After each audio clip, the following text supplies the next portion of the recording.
Don't get me started. Don't get me started. Oh, shut your mouth.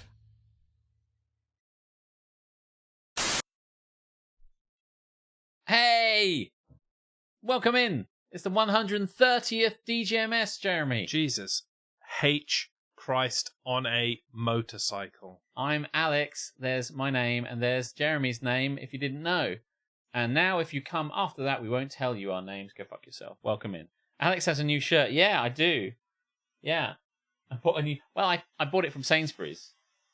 And the unfortunate thing is, and it may be different if any of you are actually watching in 4K, but there is a beautiful, design on it. It looks a little bit like the Google Maps kind of, or at least the old Google Maps logo. Yeah. But they're so small, so it might just look like a white shirt to you, but here in I don't know how many Ks Glorious my eyes has got. Is it like 6K? I don't think we've got 8K. But yeah, it's pretty. Before I went to Glastonbury, I just thought, you know what? I was in Sainsbury's and I was looking for some shorts because my shorts have been a bit beaten up and tired. And while I was there, I just thought, well, that looks cool. Well, it's kind of summery and festival-y. I'm going to buy that. So I bought it and I wore it at Glastonbury. I felt like a fucking festival god. Nice. It was amazing. Yeah, I'm going to need to buy some shirts, like casual shirts, for when I do press conferences and stuff. Because apparently they frown upon just rocking up in t-shirts. Fucking Monsters of the Midway t-shirt. Yeah. Or whatever. I mean, I just look like a fan, don't I, instead of one of the professional people. The press. Yeah. What you need, Jeremy, is a hat with a little press tag in it, like people wear in 1920s. Here to get the news, see? Yeah. What's the scoop? What's the scoop, Barnaby? Heard you've been up to some shit. What's the scandal? Come on, give us the big goss. People don't say that anymore. They would say what's the tea, Jeremy? Have you heard that? You got to spill the tea. Spill the tea, Jeremy. We should have a segment called Spill the Tea. We should do, yeah, except I don't even pour the tea, so I cannot spill what I do not pour. But can you imagine the sting, though, Jeremy? It would just be like one of us going like this, and the tea would be coming out. It's like, it's time to spill the tea, and then the tea would all come out, and it'd be like sploosh and all that sort of shit. Yeah, that'd be good, yeah. And then we would tell some hot goss.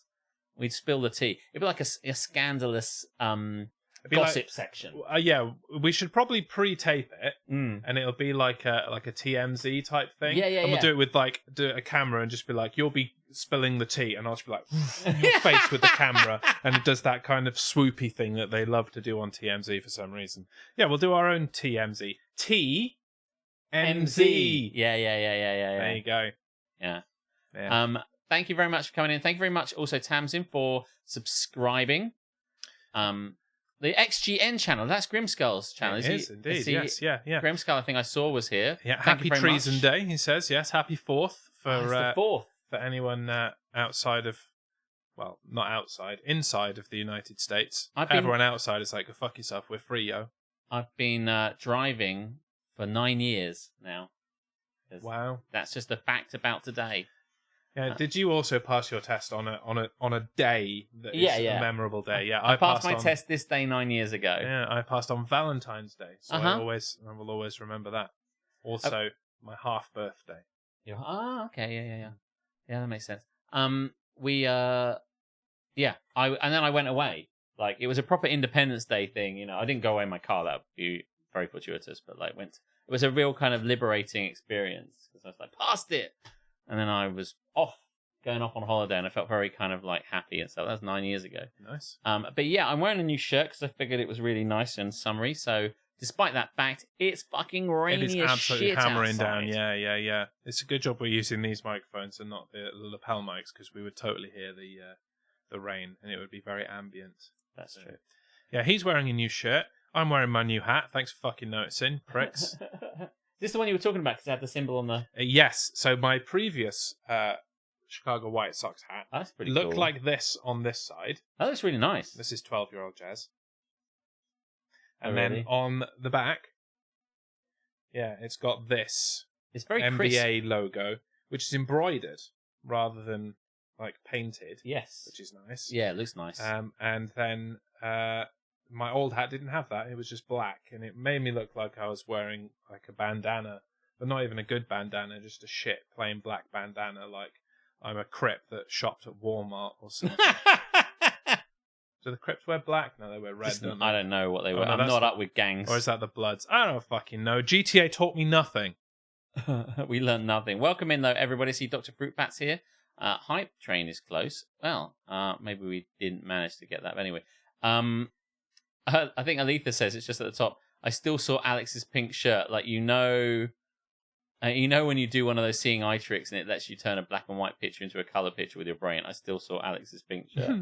Yeah, I just, I felt summery and it was there washed and ready to be ironed. So I probably might wear it this weekend. I might wear it all the time until I can't. I love it. I think it's really nice. Yeah, the problem is you're going to have to wash it at some point and it's going to lose its kind of white The thing about that, crispness right? immediately. This cost me like 15 quid at Sainsbury's and I think it's incredible. So maybe just go and buy like 30 of them. I'm really tempted. And just never wear it more than once. And Yeah, just and like, then right, that's the end of that shirt. Just chuck it in the face. Terribly wasteful, but I mean, this is a suggestion from the person who takes 20-minute showers, so yeah. It won't surprise you to know that I do not give a fuck. Once you come with me, we can spill a fucking tea. That is a good tune. Yeah. That is good, Tamsin. Thanks for the bits, Will. I don't know if Alex said that when we were talking about subs and shit, but I hadn't got to it. 128 plus 2. Yes, he gave us an extra last time. He gave us too many last time. Yeah, that's it. Has he redressed it? No, he just gave us 130. He just gave us 130 anyway. But yeah, he's a dude. Is it cheaper to dry clean the shirt than to buy a new one? I mean, dry cleaning isn't that expensive. No. It probably is cheaper to dry clean it than buy a new one. Yeah. But a new shirt always feels a little bit better. Feels new. I think I might get a few more and just put them in my closet. Yeah, I need some new t-shirts. I've got a bit bored of mine now. They're all the same. Maybe you should support a different team. Consider that. You get a whole load of new t-shirts. What I have been doing on that vein is just getting into new sports. Yeah, totally. And then that way I have to find a new team because I've never supported a team there before, and then I get a bunch of stuff. Yeah, so unfortunately the tennis that I've got into a lot this year doesn't really come with merch. No, maybe you should make some tennis merch. There's no like fucking Go Burridge Go shirt Raducanu. or anything like that. Yeah, Raducanu wears your fucking legs, shit like that. Yeah, that should be on a t-shirt. It would be amazing if you went like instead of a football shirt or a jersey or like an NFL jersey, like where they have the name, it would be just a tennis name. But like they don't wear that, but we just make them anyway. And people are like, oh my god. Is the I don't know if you've watched much Wimbledon, you Alex, or you out there in the world. Not this time. But they seem to have these like sponsor patches this year. Oh, okay. Like, because normally Wimbledon, it's like, no, you will wear white. And if there is a logo, that also needs to be white so that it's not patently obvious. But no, I've seen them with like sponsor patches, like for their own sponsor that apparently they've been allowed to do. I don't know. Normally, like that's the kind of domain of the snooker. Do you know the snooker? There's always like 100 things on these guys. Like they work in like TFI Fridays, and they've got shitloads of flair on them. It's a bit like that with American football here. Obviously, the NFL is clean and crisp. You've got the Nike or whoever it is now. Is it Nike? I think it's still Nike. Yeah. And that's it. But like, no, you've got like manufacturer, like Joe's Carpets from down the road, like Stella's Chippy, and all kinds of random fucking these snooker sponsors, players. Very local. Grew up in fucking Burnley or Sheffield or something like that. And yeah, and it's just like Bill's Fish and Chips. Oh, thanks, mate. It's like, no worries. I've been going down to Bill's Fish and Chips. Like, why is he talking like London? I just said he came from Sheffield. Everyone talks like that when you're on this show. Yeah, they all talk like that. Even the Americans. Hey, James31. We are the scumbags you're looking for right here in front of your bewildered eyes. And now you're a scumbag too, because an anonymous gifter has generously inducted you into the scumbag clan. Is that what we call ourselves? Yeah. It is now. Wimbledon. It's only been 2 days and it's nap. Yes, of course. James31 being Wimbledon located. Probably is having to put up with loads of... Well, and they're probably there a lot because it's fucking raining all the time and there's been very little actual Wimbledon happening. Yes, he sold some people his Airbnb house, basically. To have people staying with you, James. You have 3. I have 3 Wimbledon guests. Well, this is not 4. Think about that. On the bright side. And it's better Yeah. than 0 because you're getting money. We don't say 3, we say 40. No one counts up like that. Get your tennis right. If you had one guess, it'd be 15. Then it's 30. And then it's 40. And then it's game.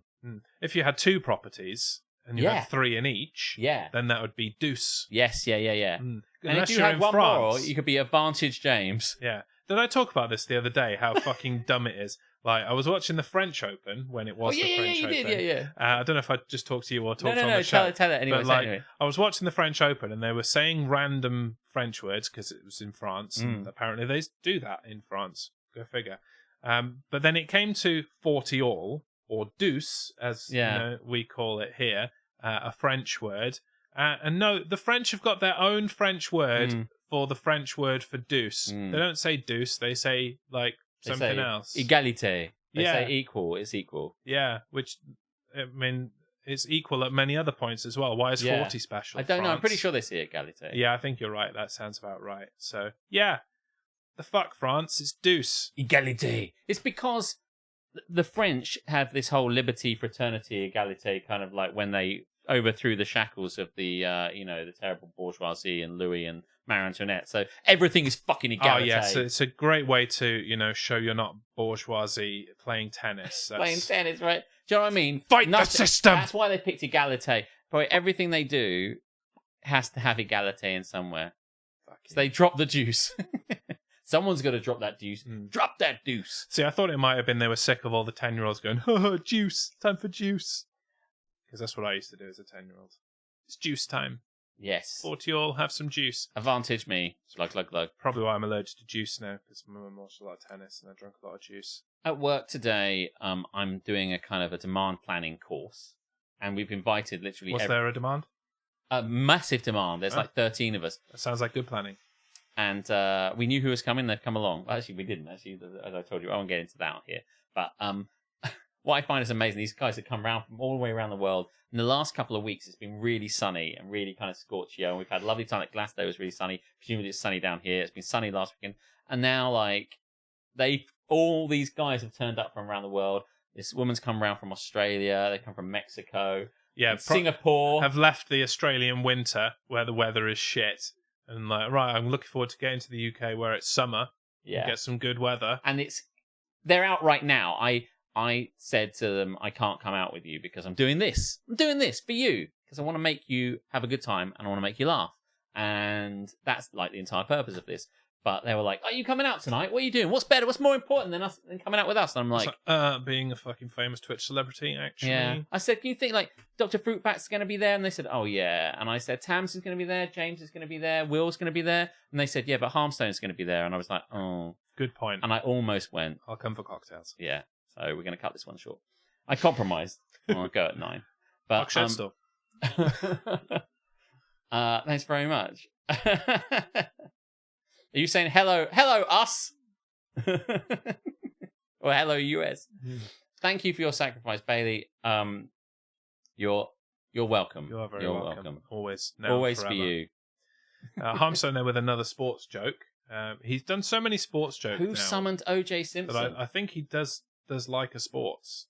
I think he's just pretending not to now. Is it because he was the juice? Yeah, the juice is loose, Alex. Yeah. And that's especially what they said, on June 13th, 1994, possibly, citation needed. What, when he was acquitted? When he was loose in the Ford Bronco. I see. On the streets of Los Angeles. I understand. When he made what the fuck did he think he was doing? Somebody fact check that, because if it is June 13th, 1994, I'm going to give myself a massitive pat on the back. That would be amazing. Because that would be some stellar fucking When basically memory. He was being chased by the police. Yes. He drove away and there was all these police, he was being chased and they got helicopters, he's on TV. How did he think he was getting away with that? He's not going to lose his 5 stars. He can't just drive into a thing and get his... A lot of other things also happened on that day, so maybe he hoped that America was distracted. It was there's a whole ESPN 30 for 30 about that day and all of the shit. Oh really? Especially sporting wise that happens on that day, such as the kickoff of the USA hosted World Cup. Oh yeah, starting at I watched Field. 12th motherfucker. Wow, I'm well impressed though. That's good. Let's all see if we remember that for trivia later. What date was it? I remember watching the World Cup though. USA we weren't in 94. it. We weren't. We had gone out in the qualifiers to the US. Not out. No, well, gone out though. Oh, okay. We had been put out of the competition in the qualifying stages by the United States, who beat us 2-0. The first goal by Tom Dooley, and the second goal by Alexi Lalas. England, whose national sport is that sport, beaten by a country whom it is not the national sport, and it is mostly played by children and little girls. Beaten by a footballer who looked like Catweasel, which is a reference that people only my age are going to get, I suspect. I mean, it's just funny. I don't know who it is, but just saying Catweasel is funny. So. At any rate, that's a really kind of a niche joke that me and Tamsin get and nobody else. And James. But maybe. I actually can't remember how old James is going to be, but I'm certain James gets a Catweasel reference. Anyway, don't feel left out. It was bullshit. Right. But yeah, so these colleagues of mine must be sitting there over in the Baytree restaurant looking out. And it's a lovely glass-fronted thing. And all I'll be seeing is fucking rain. Yeah, I know Catweasel. Yeah, I know Catweasel. Fucking Catweasel. It was the night of the 12th. You can take partial credit. Partial credit. And I mean, it had, the chase was on the west coast, so it was probably the 13th on the east coast, just barely. So yes, I will take that. I am slightly annoyed with myself that I couldn't just fucking nail that, but don't mention the chase; it'll set Harmstone off. Do. There it is. What has happened? We're all like together. It's just like this is what happens if you spend too much time with everybody. Oh god, I love it though. So many things to talk about tonight. Actually, we've got a motherfucking huge crazy. Yeah, we probably shouldn't preamble for. No, we better stop and get on with it because we got virals to talk about. You're getting the C's from last week. Other ones we're going to add stuff that you added in on the Discord. We've got controversial opinions. We've got a motherfucker of an Am I the Arsehole with update upon update upon update, which is going to take us probably about an hour to read. So, frankly, we should probably 5 pages front and back. Let's kick it all off, shall we? Yeah, let's do it. All right.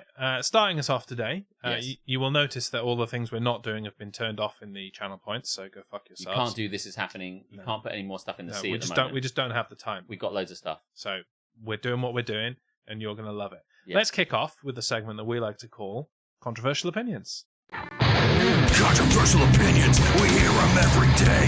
You think you know best, no one cares what you say. Now, we got a fuckload of controversial. Have you got controversial opinions I've over got there? confessions. Left over? Oh, okay. Let me give you some controversial This opinions. is my confessions. On this page. Okay. Oh, thank you. I don't need the title anymore because we have begun the segment, and I don't need the prompting. So No. you can have the one with the title. Cheers. Mine are very short, like they're succinct and just to the point, and we're either going to agree or disagree, I think. Okay. But, would you like to kick us off with one of the more chunky ones? Yes. Anyone who posts a video with accompanying text saying, watch to the end, can fuck right off. I'm not watching any of it. That's a valid point. Very well made. I agree. I also don't like watching videos. It says, watch till the end. I don't give a shit. Yeah. What? It doesn't even need to be accompanying text. It's when they're in the beginning, they're like, on YouTube, and make sure you watch to the end so you can get my 3 tips on how to go and fuck yourself more effectively. Yeah, and I'm like, I can fuck myself all by myself, actually. They want to put that in the sea. That should probably go in the sea. I'm very well practiced. Yeah. Well, put a little asterisk next to it. Don't yeet it across the room like we normally do with the paper. And when oh yeah, cool. We'll put it smash that like button. Yeah. I'm Barry Scott here with Sillet YouTube. I don't mind people asking people. A call to action is one thing, and saying because often by saying it and saying yes, if you're watching us, why don't you follow us? I don't mind the call to action itself, but they have just become so generic. Oh yeah. It's like lacks authenticity. But the thing about the thing where it says watch till the end, because then I'm going to give you that information. Anyone that's spoken to me that's for just more chasing than an algorithm and you're being a dick. time will know that I hate books and stuff which does not front load the content. That if you watch a video and they say this is 20 ways to get bigger on Instagram, and they go, hi, I'm such and such, I run this channel, let's go. Number 1, and then I'm loving it, I'm watching it. If someone says, there's lots of reasons why you might get big on Instagram, there's so many possibilities, the world is getting bigger, and Instagram algorithms are changing. It's hard to even keep, I'll be like, motherfucker, I know why I'm here. I'm out of here, fuck off. I don't want to hear it. Front load your content, or fuck off. Yeah, or just cut the whole thing down so that your entire thing is content. Yeah. Like, if People just want content. you actually provide me value from start to finish, I'm gonna watch to the end. Yeah, and That's I'll watch how that more of your works. shit as well. Yeah. So yeah, don't waste time telling me to watch to the end, because I will not waste any further time in pressing X and getting the fuck out of there. The other thing that I don't like is when people kind of make a video which doesn't say watch to the end, but it doesn't get to the point. It will say something like, "Oh my god, I can't believe what happened in this fight. It's this UFC fight," and you're like, and they start kind of boxing. And you're like, "Oh, they're not going to get to the bit where he does the crazy knockout punch. It's going to happen in like a minute and a half, and I'm being forced to watch through." Yeah, no thanks. Yeah. So if you don't get to the point pretty quickly, one way or another, my finger will. I quite like what some people have been doing on TikTok now. And it's quite an effective technique for their algorithm. You take the last like 3 or 4 seconds of your TikTok and you move it to the front. So it plays the end, and because it just, it just rotates and just keeps going. It plays the last 4 seconds and then goes into the video. But you've got the punchline or, whatever already. And you're like, what the fuck? And you actually then are watching to the end / beginning again to actually get the stuff that you want. So that is a far more effective technique than saying watch to the end and then nothing will happen and you'll be disappointed. It's clever for another reason as well, which is that it then loops seamlessly into the beginning, which means you watch it for a second time. Yes, and it gives you 2 watches instead of 1. Yeah, so often the case is if you're not aware that the video is finished, if it goes end like that, you go, that's the end next. But if it kind of seamlessly goes into the beginning and you aren't realizing what you need to, this is what we really, if we were amazing, because I saw this on a video I was watching on YouTube that was front-loading its content and giving me the stuff I needed, said, make your video so it seamlessly goes back round again, and then, and then obvious, we all know how that works, basically, but that's pretty clever shit. But what I will say, that or wait for it, that can also fuck off. And, recipe web pages. I don't know what fucking, group of, I'm trying to say, like, what kind of guild or group all the recipe web pages are in, that they all got together and went, can we all agree that we'll have like 10,000 word dissertation on the origins of jambalaya before we get to the fucking point? Because I don't understand. And then it kind of gets, you scroll all the way down just to find out how to make banoffee pie, and after a while of scrolling past that and adverts and other stuff, and then you skip past it in your wrong place, right at the top it says jump to recipe. And I'm like, what on earth is wrong with you? Why recipes? Any SEO like inbuilt software on a website worth its salt will tell you that is bullshit, and it will say no, there's too much content before you actually get to the point, and you probably haven't got enough subheadings and shit. But can I say, like, break it up. What's confusing, and I'm sure you all agree, is that I think this isn't exactly true, but it is only recipe websites that seem to really love doing that. No other. You get it in like top 7s, top 10s, that kind of thing. Yeah, sometimes you get like, hey, look, just get straight to the actual. We've been playing computer games since the early 70s, but here are the top set, and I get that to a degree. I mean, I don't mind an opening paragraph, sure, but not like reams of text. Like recipes just seem to be so indulgent. I don't know why. It's the domain of recipe sites. I think it's cunts like Nigella Lawson that started it. Maybe. Assuming that we give a fuck about her rather than what she's cooking. You're wrong, Nigella. I don't give a shit about you. Why are they writing about jambalaya and a banoffee pie recipe? I don't know, Tamsin. I skipped to the recipe. So, we'll never know. Maybe we'll never know. Skip to the end to actually get the thing you fucking want. That's the thing. Someone will go, if someone says, and I've got a big thing for you at the end, then I might just skip to the end. Or always go to the big thing immediately. Dispense with the not big thing. Interestingly enough, I do love jambalaya and banoffee pie. And if I had a Bedford clanger, that's probably what I'd want in each half, actually. I bloody love jambalaya. Really love jambalaya. I've never had jambalaya. It's a bit like paella, but without the shrimp. Or the prawn or whatever the fuck goes in it. The little fishy thing. So it's basically just risotto. Yeah, but it's not got the same rice, and it's a bit spicier, and it's got like chorizo and shit in it. I guess you could make that. I like chorizo. Yeah. It's like tomatoey and Mediterranean, but it's also kind of like... I thought jambalaya was like a southern, like a Louisiana thing. Yeah. And I thought so it would have seafood in it, but... I think like gumbo does. Oh, okay. But... Gumbo! Dum, dum, dum, dum, dum, so, dum. I don't think this was particularly controversial, do you? I think no, we all agree, don't we? No one's thinking anyone can... No controversy here. Mm-hmm. Okay. Controversial opinion. Naming your penis is stupid. It fucking is. What's the name of your penis? Dave. Dave the Peen. Listen, that's some grade A quality acceptance. 3 years ago, Jez would say that you hadn't named your penis. It's true. Yeah. My levels of acceptance have risen exponentially. Yes. Just like my cock. Yes. Hello, Dave, you say? Good morning. What up, Dave? What up, Dave? Good to see you, sir. If we could cool it down a little bit so I could go for my morning piss, that would be great. Otherwise, I'm going to have to waste some time with some cleanup. But either way, I'm going for a piss, Dave, so that let's sort this out. My friend used to read Judy Blume, which is a book. That sounds like a euphemism. It does. Judy Blume is an author. Just going to go and clean my Judy Blume before we get on with it. Before we get on with it. Before we get on with it. I mean, if it's called Judy Bloom, you're going to speak Bloom. like that, aren't you? Oh, I love it.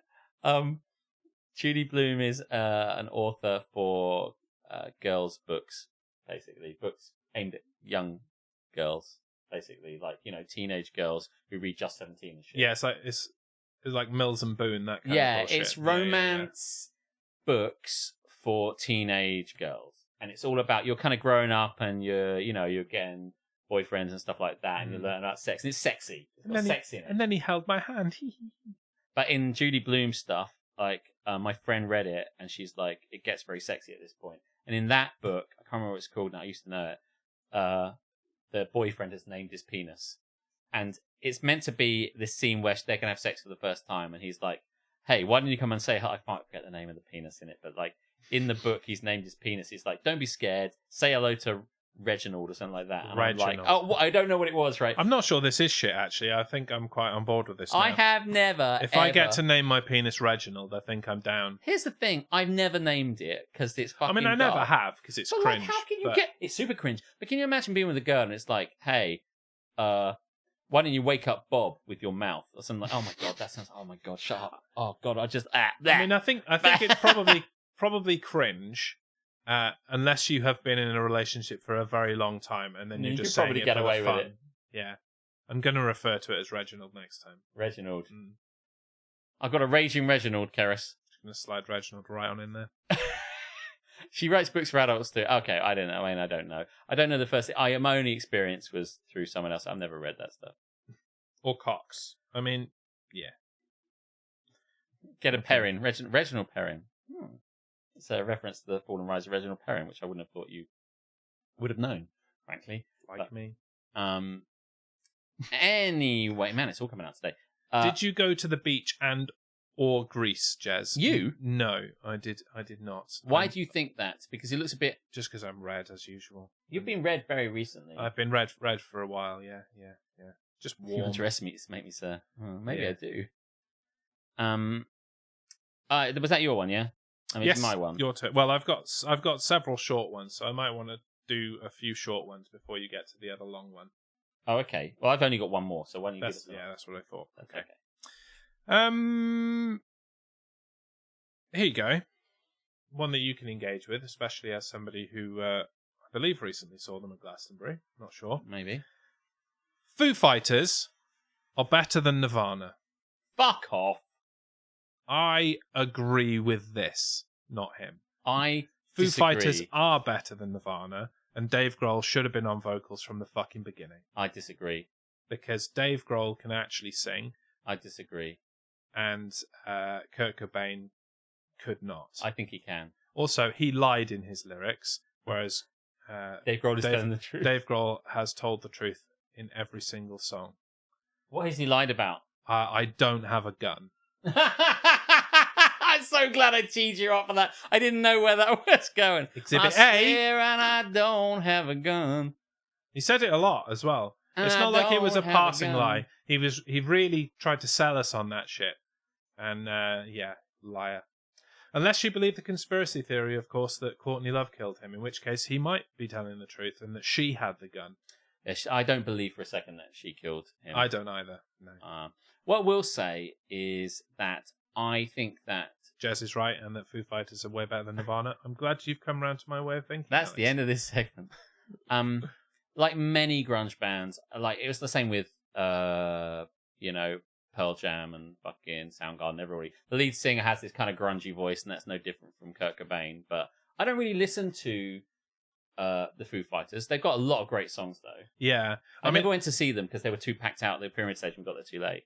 I think and I didn't give a fuck. I have a slightly related controversial opinion in that I do think that more recent Foo Fighter stuff, I say more recent, kind of 2010s Foo Fighters, is probably better than their early kind of stuff. Like, I feel like songs like Learn to Fly and that kind of era songs are a bit kind of by the numbers. Just like, here's a rock song and Kurt Cobain's dead. I can't be certain about this, although thinking back to when Foo Fighters came, there's been so many shouty fucking There are, cunts, yeah. Because we have the windows open. Do you think there are more shouty pricks, or is it just that we've got the windows open to cool you down? I don't know, but yeah, growing up, seriously, mate, stow up, fuck up. I don't want to encourage these guys in case they threw a rip through my fucking laptop. Growing up, I swear that I don't have a brick.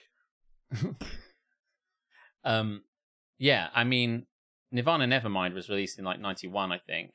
So this is like just before I do my GCSE. So it's in that and like Jeremy was really not Jeremy. I was released slightly before. It's like in 92 or something, like 90. So like those sort of things were my sixth form, or my GCSE is my sixth form. So I'm really into that. Whereas by the time Foo Fighters came out, I kind of like I wasn't at the right. The best kind of Foo Fighters songs came out at the same kind of period for me. Yeah. Yeah. And the kind of friends of mine that love the Foo Fighters kind of were, I don't know, 10 years behind me, as it were, or something like that. I mean, like I was, yourself. Yeah. I never was super into the Foo Fighters. I've never been super into the Foo Fighters. No. As, my tastes have always been a bit heavier than that. So, but I don't dislike the Foo Fighters. And no. songs like, which one is it? Dan, on to the next one, Dan. That song. I don't know, unfortunately. All My Life, thank you. Oh, yeah, maybe I could have got there. Thank you, Brain. All my life I've been testing for... Actually, I never got into it when it was released. I think there might have been a part of me which was like, Dave Grohl was a great drummer, and I'm sure he's going to do well in this new venture. Good luck to him, but I was never that fussed, and I never went, I must buy it. Other people got involved with it. I was like, don't really care. So, if you are a fan of Dave Grohl as a drummer, you must fucking love Queens of the Stone Age. What, because he drums for Queen of the Stone? Drums for the Queens of the Stone Age. Well, I mean, I'm sure he's... I mean, I thought they were reasonably decent, but I never went to see them either because I didn't really like the band as a whole, and I didn't give a shit about it, really. So, I can only name one Queens of the Stone Age song, as can most people, probably. Yeah.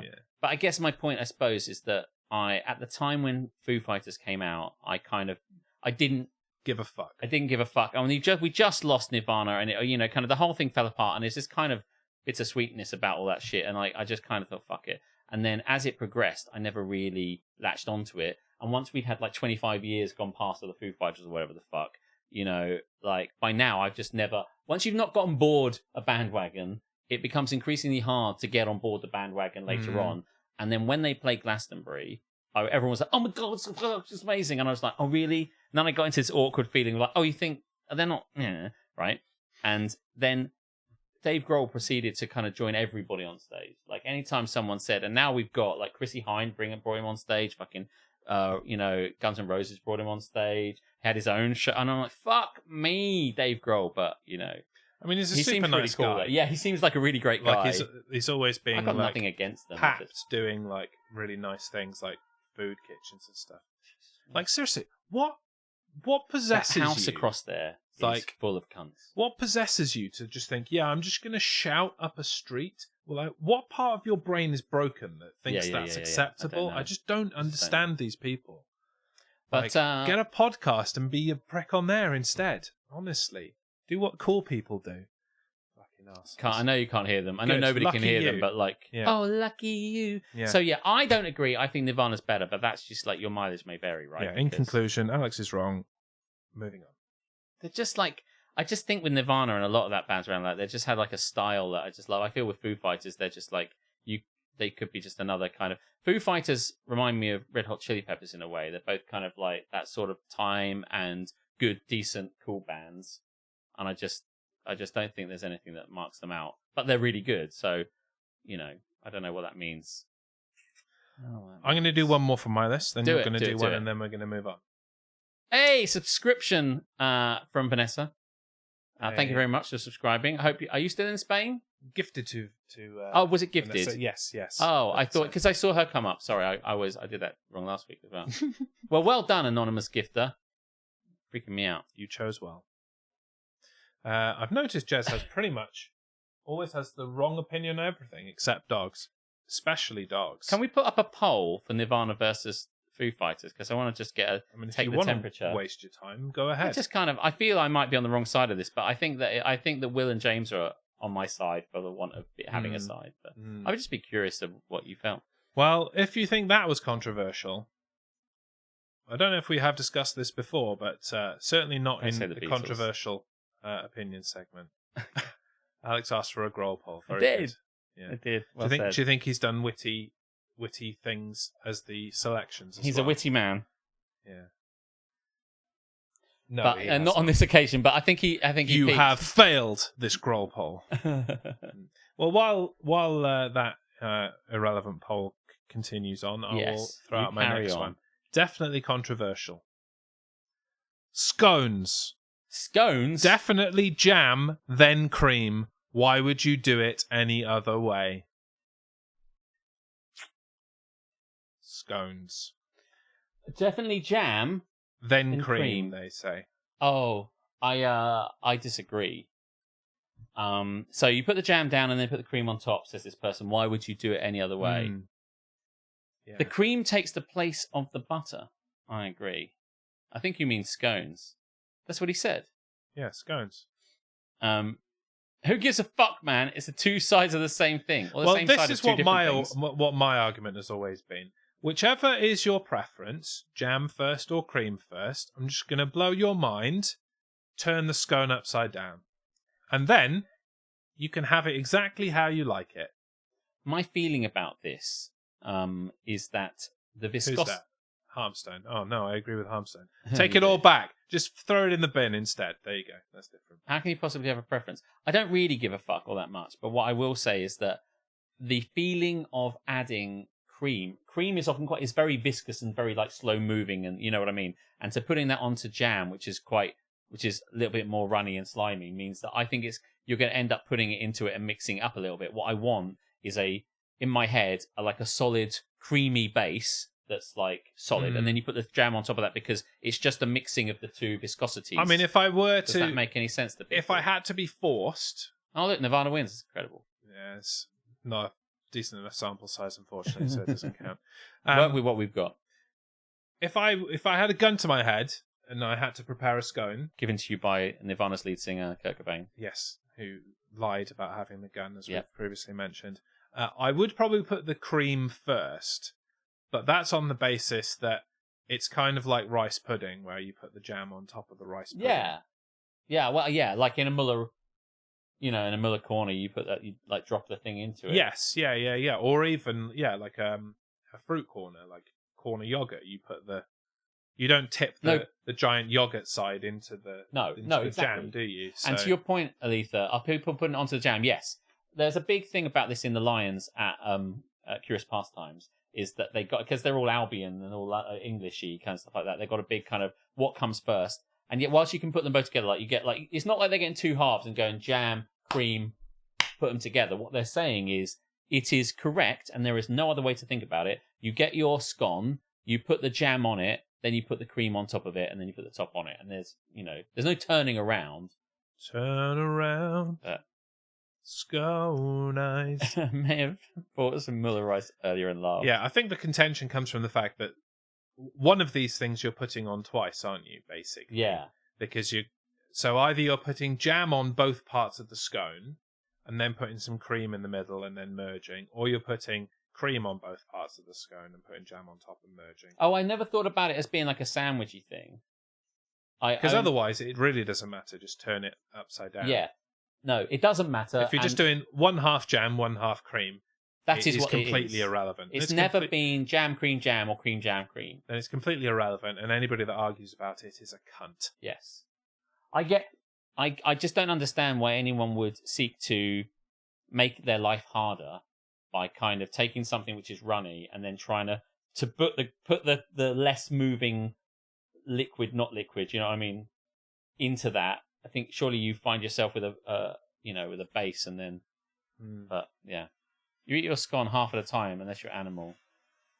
Jam and then cream on each half. Why would you put jam first? I don't think I've ever eaten a scone half at a time, because no, that's like people who eat hot cross buns half at a time. What the fuck is wrong with you? Let me tell you how I do this.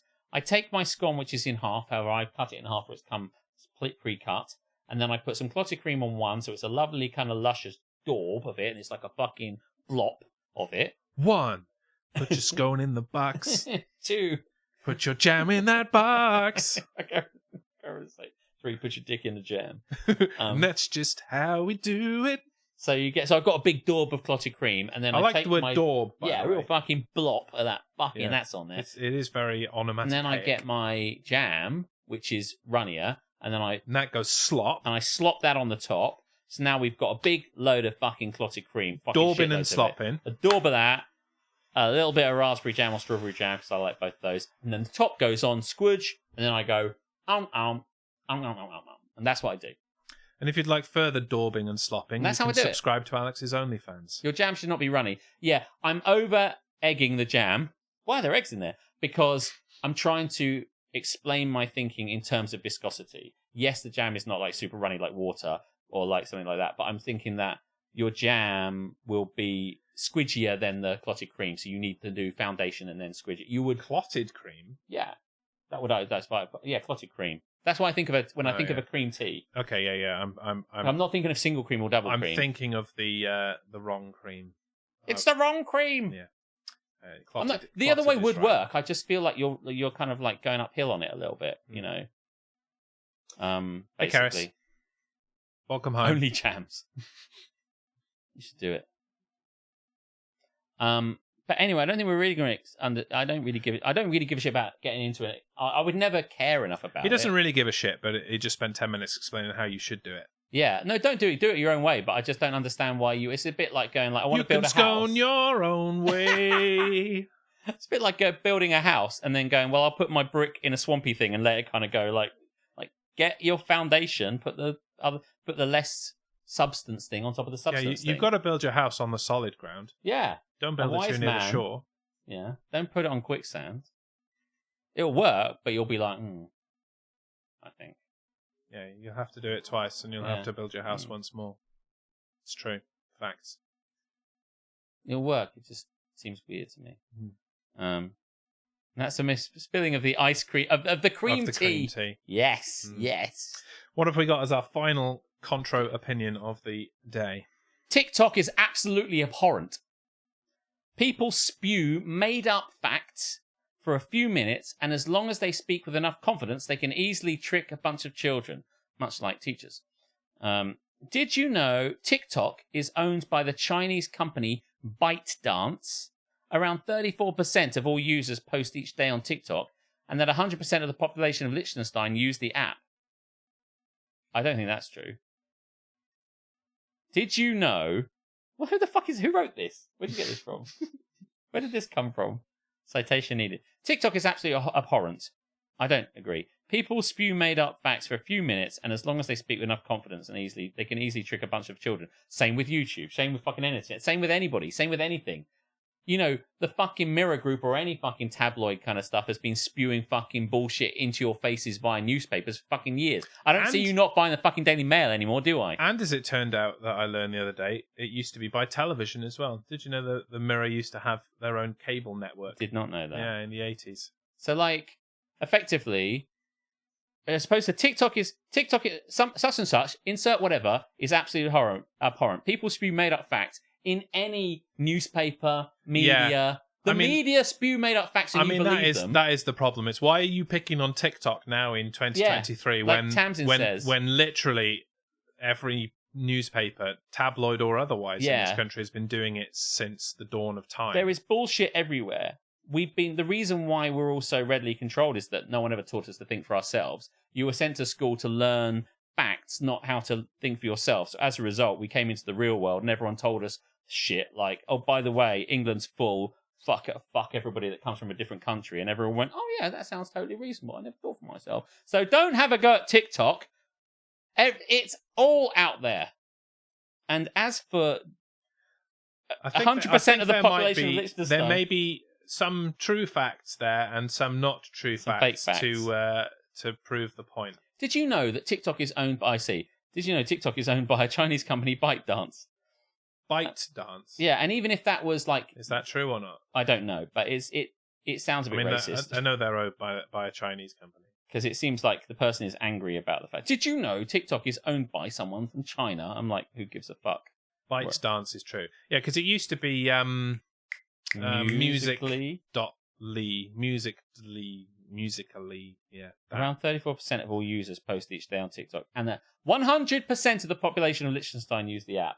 That sounds like a lie. I mean, there's only like 3 people in Liechtenstein, so it's maybe possible. It's true. But I bet you there's someone like my mum and my dad that's like the equivalent is in Liechtenstein, and they don't even know how to fucking use. Oh, it's a bit silly, Alex. I'm not using TikTok. No, you don't need that. Those silly people, Alex and Jez, swear on it a lot. So it's true. Yeah, we've even had to put actual warnings on our Twitch stream now because Twitch do that. Yeah, it came like, out of the tick beginning, these boxes to say what you do. I'm like, yeah, that swearing and that. Yeah, maybe the odd penis. Yeah, definitely in there somewhere. Yeah, yes. So there you go. I don't think that one needed discussion. I think you covered that one. I was kind of pretty well. Yeah. Nova's got a content warning. What the fuck have we got to worry about on Nova's stream?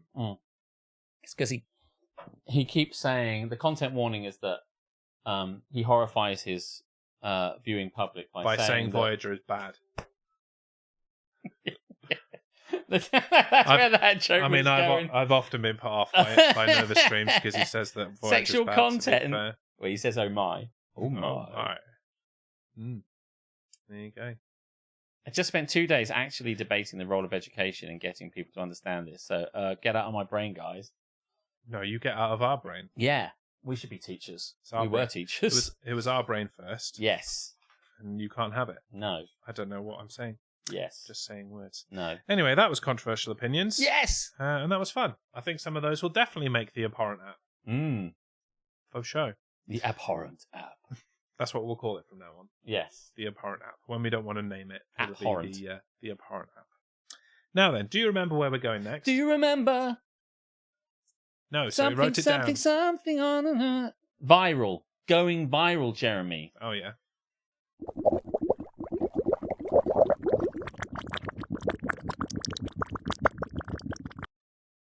Now then, I have more going viral than we could possibly use this week. So okay. There's going to be lots of viral in the next couple of weeks. Lots of viral. But basically, I have been on the internet. I love it there. Abhorrent app and otherwise. And I have just been bombarded with ridiculously funny shit. So I thought I would bring it for you, our viewing into public, your face to enjoy it. Now, each of these each of these are news articles, but have an accompanying picture. Oh, I like a picture. Yeah, I'll put the picture up at the end. Okay, first bit of breaking news. Okay. Sunderland man demands refund on Big Mac stolen by seagull. That was the correct reaction. I hope you shared that. Sunderland man demands refund on Big Mac stolen by seagull. From who? From McDonald's? From him. Right. The seagull stole his Big Mac that he bought from McDonald's. Yeah. So he's he demands the refund from McDonald's, not the seagull. Oi! Give me my fucking money back! But they didn't steal it. Wow. Anyway, but carry on. Let's see what his argument is, and ultimately determine that it's spurious. Yeah. A McDonald's customer who had his meal swiped by a seagull, good alliteration, has demanded a refund and protective measures to prevent gull attacks. Oh, God. Wayne Simpson, 56 from Sunderland, 56, had just purchased a Big Mac from the fast food chain when the gull swooped down and snatched it from his hands. They'll eat anything. Yeah, that's true. First mistake. Why are you getting a Big Mac? Get a trip cheese or a double quarter pounder or literally anything that isn't a Big Mac. Yeah. They just wanted the extra bread. You brought it on yourself, you did. Wayne. You did. If that is your real name. Probably is. Mr. Simpson is now urging the council to take action. It's getting quite a problem, he said. It happens all the time to everybody. I feel like you've just gaslit the entire city of Sunderland. This happens all the time. None of us know how to deal with it. Everyone has had their seagull food nicked. It's not everyone, is it? Have you done a survey? Does he want them to put a cage around the... We'll settle this in the cage.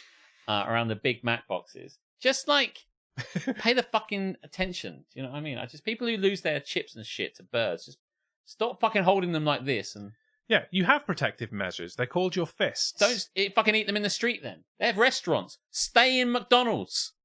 Stay in McDonald's. That's fucking walking around with it like this whilst talking to your mate. So anyway, right, I was talking. Shit, it's happening again. Fucking seagulls.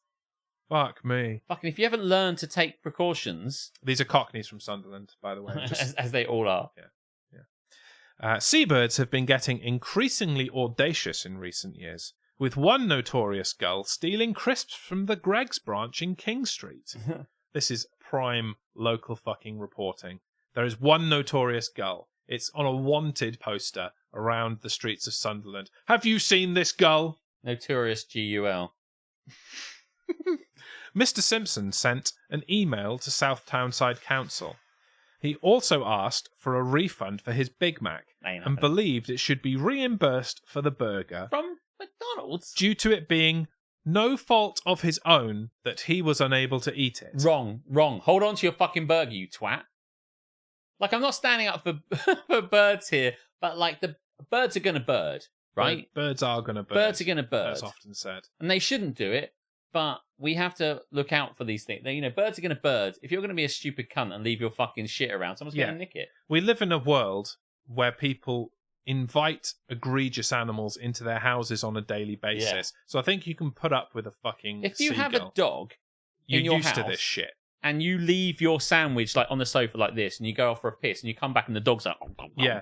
Yeah, and you can't be like, oh, fucking hell. My cat had a go at my dinner yesterday and I knew that he would, but I had to rush to my child, put my food down, and I came back to him eating. I'm like, that was my fault, really. Shouldn't have put it there. But if you start going, I think we need to put a bit more precautions in. Yeah, you do, motherfucker.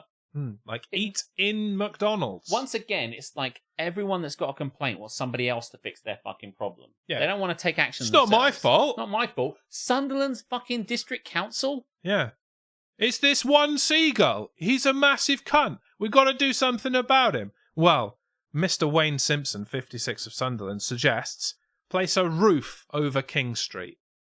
A roof? Over the entire fucking street. What, that's his suggestion. Make it like a mall, effectively. Basically, yeah. I mean, then they'll just come in anyway. It's not... Do you know where's got a roof? McDonald's. Or your house. Or your car. Where you sleep. Honestly, make it a rod for your own fucking back here. Well, he's doubling down. The roof may spoil King Street, but a net would work and stop people getting attacked. The council has got to do something about it. They can fly around it. Once something's a barrier, if you can get under the roof, then they'll be able to get under the roof. They can walk. They just fly lower. What's wrong with you? This is the greatest line. You don't want conflict between you and seagulls, which will happen if nothing is done. That is basically saying, Council, if you don't step in, I'm going to declare war on these seagulls. On the seagulls. There'll be war. Just need a roof on every street. There will be war on the streets of Sunderland. Me and everyone, because it happens all the time to everybody, against the seagulls. And you don't want to see that kind of carnage. In the future, everyone started to live underground because it got so bad that the seagulls got so kind of ferocious that everyone stopped living above ground. They were driven like mole people underneath. It's often said they're rising up. It's not the case of seagulls. That they're swooping down. That's the problem. It's fucking... this is the problem with these things. It's you're trying to find a solution where there is no requirement for a solution. That already exists. Yeah. We have measures to We all have measures. This. You're just not using them. Yeah, they're the things you suggested on the establishments you're already using. Yeah. You massive bellend. You don't need to... How much is a roof going to cost the fucking council to stick in It's such a pointless fucking... He's sitting down the pub somewhere going, do you know what? I should put a fucking roof on that shit. Is King Street the only place in Sunderland that has, food places? Yeah. fuck, I don't know, Station Road. Honestly. Right, Station Road's got a Pizza Hut, but fuck it. Yeah. We're not going to roof that. You're on your own. That's what he's thinking. That's his answer. That's his answer. Well, the council had a rebuttal. I and bet I'm they sure fucking you'll love did. this. Was it shut the fuck up, you cunt? Kind of. By the way, incidentally, like, I told some people at work today that I do this, and that's why I'm not going out. And I got this strange sudden feeling that they might at some point at the meal tonight go, so what is Alex doing tonight? And then they might tune in. Check it out. And they'll tune in just as I say, fuck off, you cunt. And they'll be like, oh, shit. So if you did do that, then, well, that was your mistake. Hi, Mexico. Anyway, carry on. From the council. Yes. Seagulls are opportunistic birds and will take food when it is offered or available. Mm-hmm. We advise people to take caution when eating out in the open, and we have signage in place strongly advising people to not feed the birds. There you go, Wayne. Don't feed the fucking birds. Simple. I know they say feed the birds in the film Mary Poppins, but they don't mean seagulls. It's in that Christmas song as well, isn't it? Or feed the birds. Feed the birds. Let them know it's Big Mac time. Yes. Is that how it That's goes? exactly how it I goes. thought That it could be was. a number one for Christmas. There you go. Would you like to see a picture of Mr. Simpson 100%. in absolute classic local 100%. newspaper style? I think Is he it's pissed this off one. in it? There he is. I've got a Big Mac. I'm so upset. His hands by his side. He's unhappy. Someone needs to Photoshop a fucking seagull in. Get a seagull in there. Just carrying his head away. What I love is that, you know, when you draw, maybe when you're a kid at primary school, you wanted to do seagulls or birds, you do an M shape because you can be, I don't know if you did this, but you draw an M and it looks like a bit like a flying I did bird. W's actually. Oh, rather okay. than Well, a M's. bit amusingly, there is an M obviously in the backdrop, so it's kind of like a child's version of bird already coming from Mr. Simpson. But yeah, if you want to take that picture and put a fucking bird eating his head off, then feel free. So, can we get a seagull in the shot? There aren't really any He needs about to at the shake his moment. fist. Oh, well, we'll just get McDonald's in the background. That'll do. Why I order? Yeah. Yeah, he doesn't seem that annoyed that he hasn't got a Big Mac. He could be more annoyed, I think. Yeah. No clouds in the sky. Yeah, this wasn't taken this week. I've had this one for a couple of weeks. This is it. People see a problem and then they're like, well, okay. Do you know what? Birds keep attacking me, so I think everybody in Sunderland should be given a free suit of armour. And a Big Mac. And one for your Big Mac, so you get a big kind of like metal box, and then you just walk around. And everybody in Sunderland is just walking around with like £2,000 worth of individual armour. Yeah, the local seagull just protested, no, don't do that! We're not going to do that, don't worry, you're okay. You're all right. It's all right. I think the gulls are entertaining, especially when they do this shit. I hate seagulls, but but not because they steal my food. But like They I said, try and kill my cat. Dr. Fruitbat, the sheer indignant fury that animals have agency and don't defer to the obvious supremacy of humans. Yeah, that's it. Yeah. Planet of the Seagulls. You maniacs! You blew it up! I would totally blow it up. Naughty animals are funny. Yeah, naughty animals are pretty funny. You ready for another one? Hit me with your rhythm stick. Okay. In a similar vein, just keeping it seagull related. Same guy, Mr. Simpson. Different town. Today, in this one, we go to Winchester. Yeah. Classic Saxon town. Mm. Former capital city of this country, I believe, for a short period. There you go. It's at least where the king lived for ages. Getting history. Long-running Winchester puddle becoming wildlife habitat.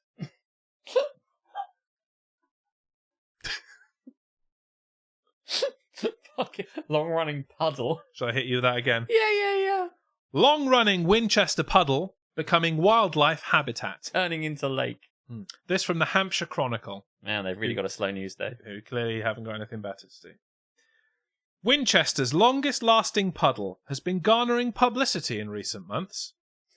It is such a permanent feature that is now attracting flora and fauna. Well, one goes with the other, doesn't it? Green algae is colonizing the bottom of the puddle, which never entirely disappeared during the long dry spell earlier this month. Pigeons are enjoying paddling in the shallow depths outside Marks and Spencer's on St. George's Street. It's not quite the Serengeti, but give it time. The bottom line with our Puddle Watch stories is that it is only a permanent feature because of the poor quality road laying by the Highways Authority that sees the nearby drain at a higher level than the road surface. That's shoddy work that we all paid for. That's true. That's how it worked. We understand that that's how that worked. And that's the entire thing. So basically, They've made a news article out of a fucking puddle. the rain rained, Yeah. and then it wouldn't drain away. Yeah, it was not rain, go away. It did go away, but the puddle remained. Puddle remains for another day. And then suddenly, so now it's been around for so long, it's got green algae. Growing like it's at the bottom. becoming like an actual pond, not just a puddle. Well, let's not get too excited. This is the puddle. That does. I mean, I know it's small on the thing, but I mean, there's birds for perspective. It? That's the entire puddle. The rain in Winchester stays mainly on the plain. That is not big. Can you imagine what people come past, like, commenting on that? It's not even really noteworthy. It is not. There's areas... It is certainly not newsworthy. Do you know what? Round the corner of the Folkestone Central Station, just where the balloon shop used to be, so on the other side of the road... there's always a puddle. There's always a puddle there, yeah. But no, everyone just kind of, like, walks around it. Yeah. But no one fucking writes a news article about it, No. like in Winchester. And to be fair, Kent Online write about some stellar shit. They write about some almighty crud. Yeah. But no one has ever gone, oh, by the way... Not even they have stooped to the level of puddle Serengeti outside puddles. Yeah. Yeah. Every time it rains, because of the poor pavement maintenance... It's like, thanks, we understand how holes work. I thought about that puddle last week. Why hasn't someone fixed it? Right? Because it hasn't been brought to the attention of the council in the same way as this other one has. Maybe you should, send it into Kent Online. Maybe they'll give you a couple of quid. Stand near it, looking unhappy. Yeah. Yeah, that's what this news article lacks. It's annoying because you have to walk all the way around it or type to the thing. It's just bullshit. Yeah. Or, push a teenager into it. Yeah. Because there's always teenagers there. Yeah. Fucking unbelievable. So there you go. I'm apologise for misspeaking. I thought it was seagulls. It was not. It was pigeons. Apologies. What, in there? In the puddle. I think you did say pigeons. No, I didn't, because it was seagulls from the last story, so I thought the seagulls carried through. I see what you mean. Pigeons in the story. Yes. But in my preamble. Poor bird ID skills. Yes, well, it's often been said that I can't identify birds. Not quite as much as this guy, but still. I saw loads of birds actually the weekend when I went away to live action roleplay in Wales. Oh yeah, there are lots of birds in Wales. I saw a peacock. Wow. Yeah. Wasn't happy to see me. It fully produced its peacock feathers. Oh. I saw peacock too. That's where I watched Money in the Bank and the NASCAR series. Boom. Yeah. Pretty good streaming service, Peacock. You should consider it.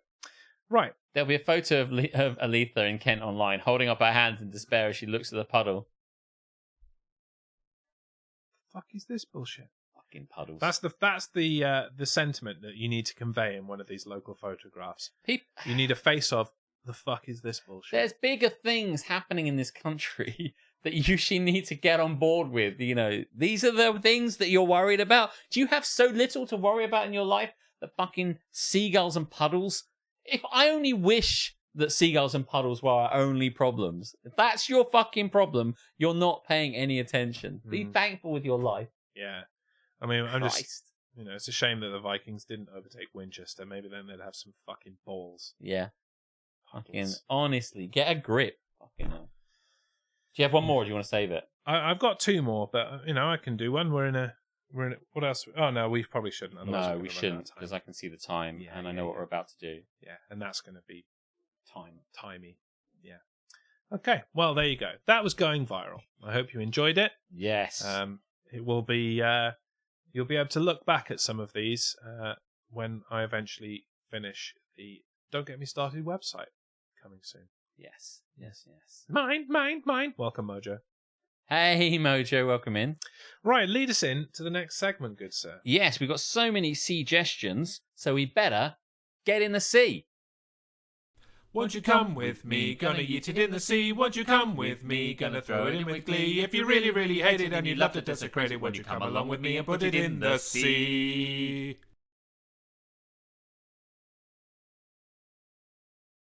Yes, this is Get in the Sea, the show that makes us rock back and forth with delight before we throw your suggestions directly into the fucking watery depths. Directly into the SmackDown Hotel. So I went through the Discord, !Discord. If you're not in our Discord, make sure you get in there. Many, many wonderful things to do, both DGMS related and not.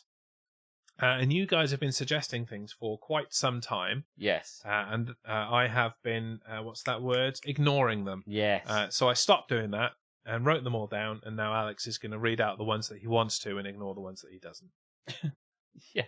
Or I'll just say them and just move on from them. Let's just go from the top. Harmstone says, people who answer the question they want to answer on an email rather than the question you ask them. I think there's a few things in here from Harmstone which are just like, Harmstone is often pissed off at work. Work is his roundabout. Yeah, Harmstone, you should probably get another job, mate. I'm just going to throw it out there. You are severely unhappy in your job, and you should find another one. Maybe we should put you back in the sea, just to save you from your work. If you were to look back over everything that Harmstone has said that he wants to put in the sea, I bet you it's like 90% shit that happened at work, 10% the real world. That's probably a valid point.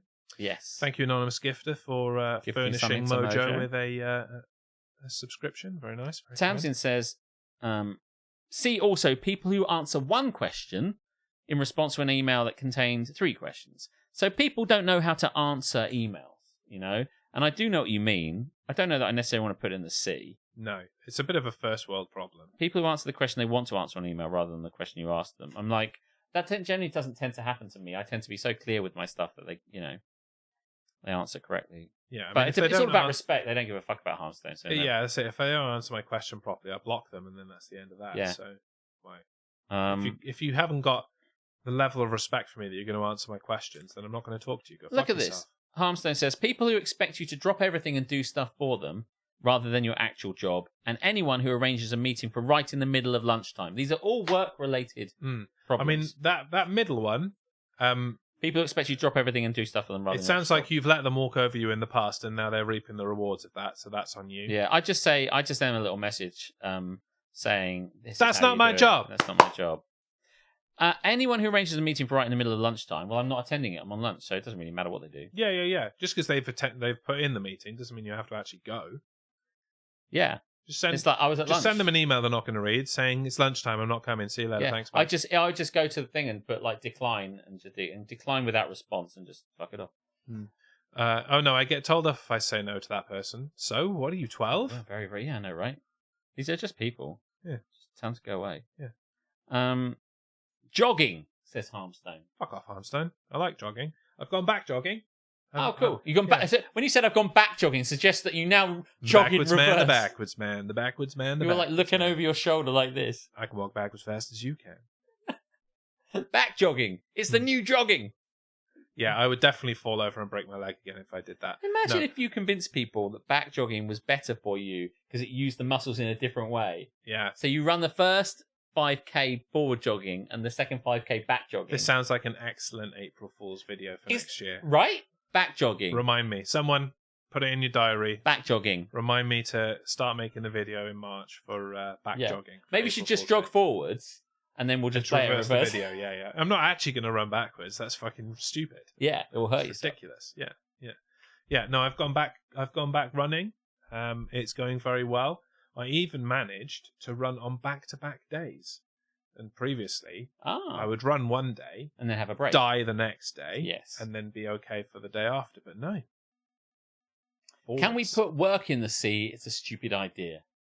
I mean, I would love to, but we kind of have to do it to get paid, at least at the moment. Yeah, it's not even that basic. If you ignore the money thing, there are things in this world, tasks that need to be done. Otherwise, it would grind to a halt, and we wouldn't eat or function, and we certainly wouldn't have the internet to do shit like this because it would break and there'd be no one to fix it. So yeah, work's kind of necessary, unfortunately.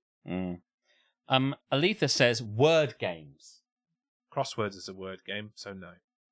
Well, I'm not going to put it in there, although I don't really like Scrabble. No, you don't like Scrabble, do you? I don't understand your hate for Scrabble. I think it seems boring. It just seems dull. But you like words. You know many words. I like saying them.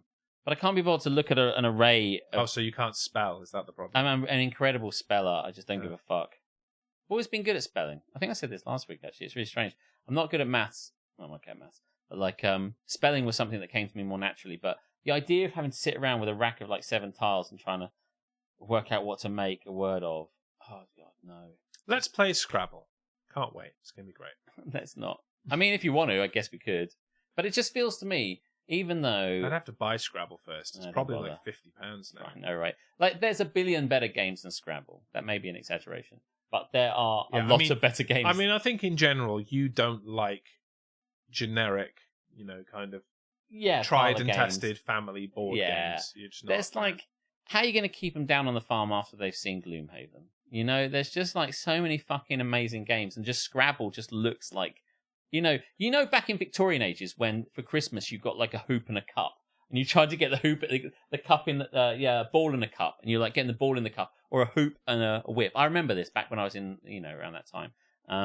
getting there before half right? as well. Yeah. So like you get your cup, and there's a hoop and there's a ball on a string, and you have to do it. And probably in 1750, these kids are like, shit me, this is amazing. Imagine if they saw a PS5, their brains would explode. So I guess what I feel about Scrabble is that at one point it was probably fine, and mums and grands like to play it. It's boring. Play Frosthaven. Yeah, but you can play a quick game of Scrabble in like 15 minutes. How long does it take to do a fucking game of Gloomhaven? Hours. Yeah, exactly. Wonderful hours. Long. But this is how I feel about the NFL. It's just like, it's long and it's good because there's lots of more of it. Yeah, but people get smashed the fuck up in the NFL. Who get smashed the fuck up in Gloomhaven? Hard. We get smashed. Not well, we actually, don't. though. No. But I know it's a board game. I'm going to next time. I'm going to come over here in a helmet and pads and just fucking bowl through your table. Do you want? I mean, if you want to see people get smashed up, come play live action roleplay. But Deep Sea Adventure. You've never played full contact Scrabble. Hey, triple word score. That does sound pretty epic, actually. So, Bananagrams. It's speed Scrabble. I've never played that. I like that James called you out for an incredible speller. Look, he can spell. He's not an incredible grammarer. Okay, he's an incredible speller. Shut your mouth. I'm an incredible speller. I spell incredibly. Well, amongst other words. I understand the problem. I think it's the phrasing. I don't think there's anything wrong with it. To it. Like, he knew what I meant. Who cares? People get het up on things like this. They need to move along. How do you spell het? Het. H-E-T. Correct. Wow, he's fucking good at this. But that said, I'd never want to do the spelling bees. That sounds like pressure. I don't think I want to be doing that. No.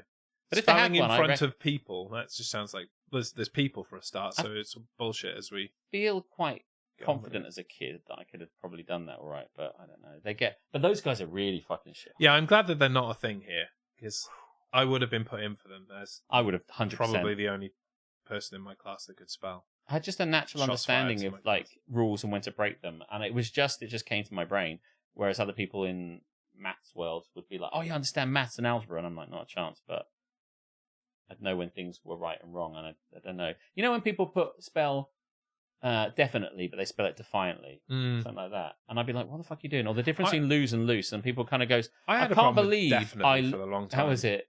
I'm trying to think of a way to. But they say loose instead of the word lose. You loose, looser. Like what? It's just I don't know why people don't think of these. I don't know why it doesn't naturally come to them. Yeah, it makes sense to me. Yes.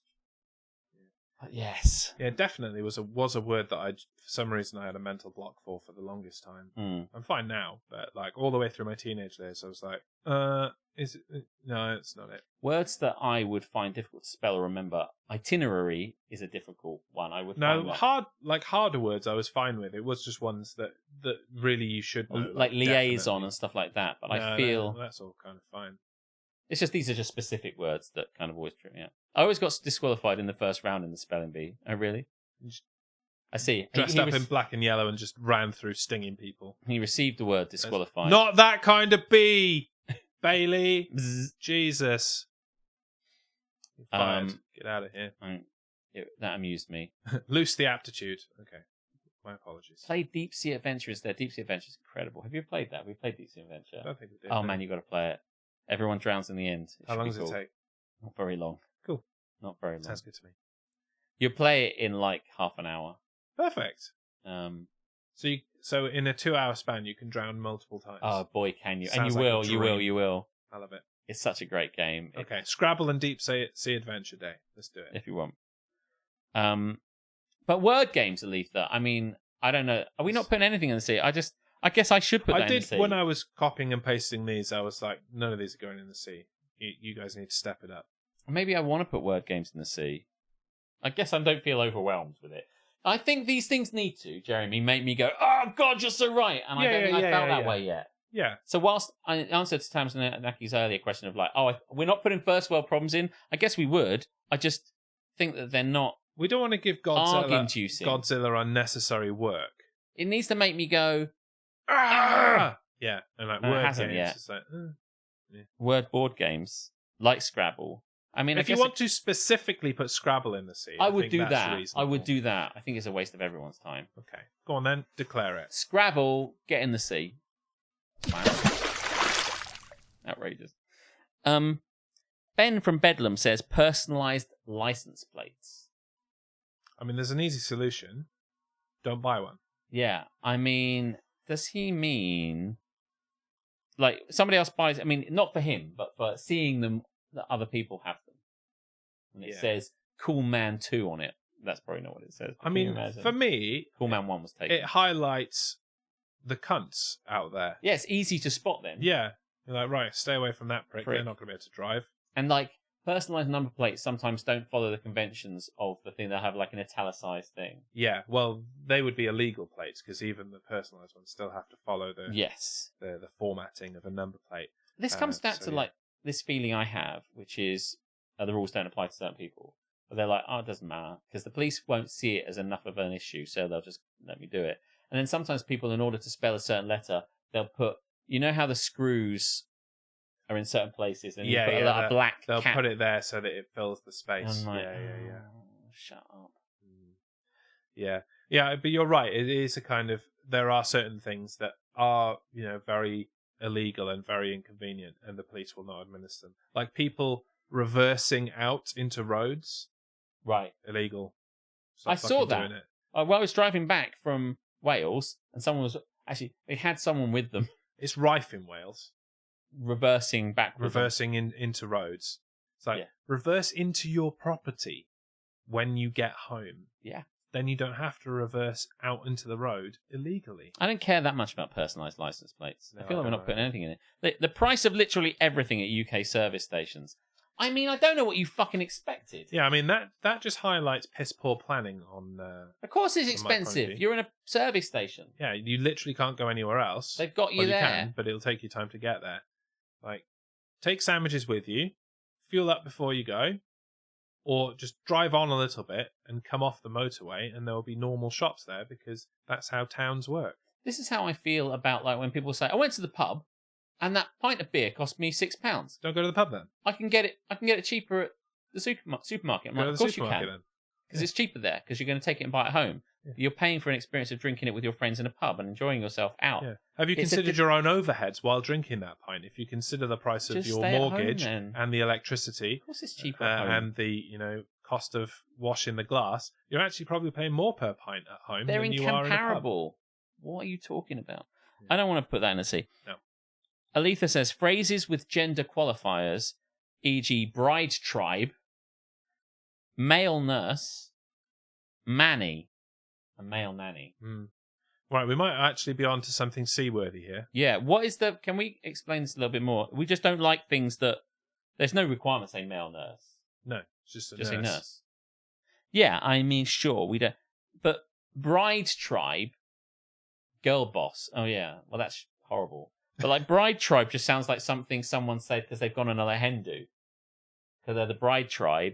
Sounds like the people who have accompanied the bride on their stag on their hen do. I don't mind that. I don't mind that. That just seems like a stupid thing to say. Yeah. As opposed to something which is... I mean, if we're accepting that hen do's are valid in the first place, then any associated bullshit that goes with them is fine. So you can have your opinion on... Bride tribe is the one I hate. It's bad.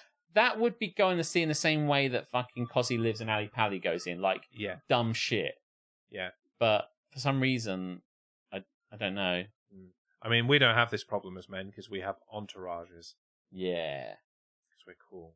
But yeah, gender qualifiers in terms of a girl boss suggests that like normal bosses are Woman men. king. Normal bosses are men, but we've So this isn't a man boss. You understand? It's a girl boss. This is different. It should be be different. warned. This boss hasn't got a penis. So phrases with gender qualifiers such as male nurse, manny, girl boss. Yeah, they can go in the sea. Yeah, they can when I move my mouse. There you go. I am now ready to put it in the sea. A bride's tribe is a euphemism you see on sashes worn at hen-dos. It means nothing and just marks you out as a complete knob. Yeah, it's the personalised number plate of being out on the town. It's like when guys go out on a stag do and they all get like football shirts and on it and it says shagger, twatter, dickhead. Gaza. There's always a Gaza. Yeah. The condemned man, lol. And all that sort of shit. So in that way, what we really are trying to put in the sea here, I guess, is bachelor and bachelorette parties. Bachelor and bachelorette fucking bullshit. Which could extend to the things that they do, like handcuffing people to lampposts and shaving their eyebrows off. And all of that stuff is utter bullshit. The paraphernalia and pageantry associated with bachelor, bachelorette, stag, hen-dos. Yeah, that's kind of... If you want to put that shit in the sea... I absolutely want to put that shit in the sea, yeah. Put it in the sea, my friend. Especially ridiculous if, like most hen-dos, that group of people have never and will never again hang out together.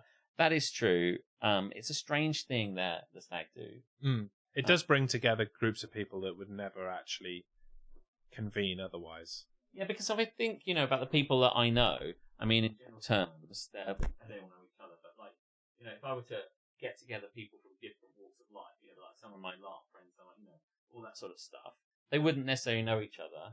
But I certainly wouldn't subject them to a kind of right. Do you know, my friend is incredibly tall, my boss, James. He's like 6'9", and like, wow. I know, he's really tall.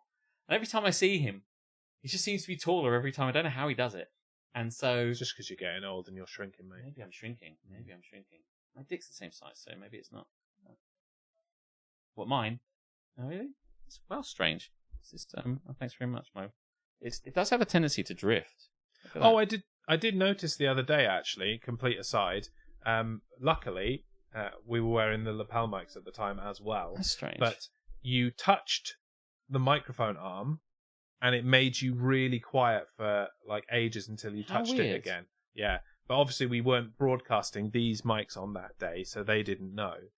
I've never really had a problem with this. This is right next to my mouth now. Yeah. But this shouldn't have this much issue. It might have been the touching, is what I'm saying. Oh. Like it's kind of lost the connection for a bit. But yeah, that just happened just now. Yeah. Oh. Yeah. So when I touch it where? Or on the arm? Yeah, when you moved it. Oh. Yeah. Maybe there's a bad connection. Yeah, I think it is. I did mean to mention it, but I forgot. I don't want to fuck with it now. You hit it and went quiet. Yeah, luckily we are live and you can tell us. Maybe it's shit. But maybe I wonder what part's shit. So it's either the connection to the mic or it's the wire. The cable. Yeah. Hopefully it's the cable. The cable's easy to fix. If it's the fucking mic, we're in trouble. Yeah. I don't want to touch it now. Yeah. Just leave it out. Leave it. So it's not my proximity, which should be enough to get. But yeah, what the fuck were we talking about? Oh shit! Now Pride we talked tribes and shit. Yeah, there was something else though. What the fuck we were just on?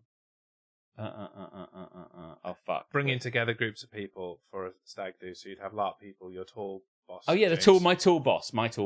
So my tall boss went on his stag do. Sounds like a shit sitcom. My tall boss. To Ibiza, I think, or some other Magaluf related place. He went to Spain, and with his brother, who was also getting married the week before him. So they're both getting married. Both brothers are getting married. They're each other's best man. Mm-hmm.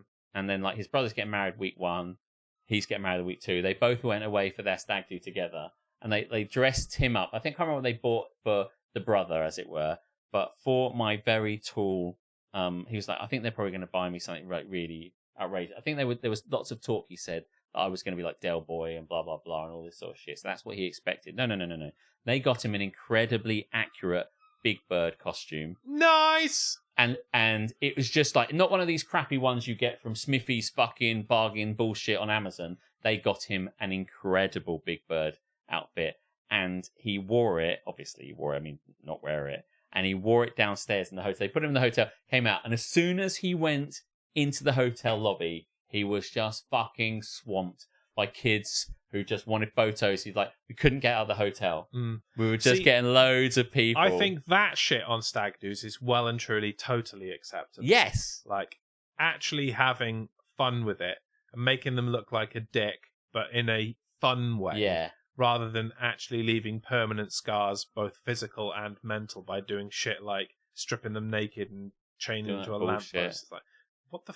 Who does that? What decade do you think this is? Fuck me. But like, he was walking up the strip of like whatever Spanish fucking tourist trap place he was in, and he said people were knocking their dinner tables over to fucking Scrabble to get to him. Like, they're fucking just like, they were just making a fucking beeline. Everyone loves Scrabble. I know.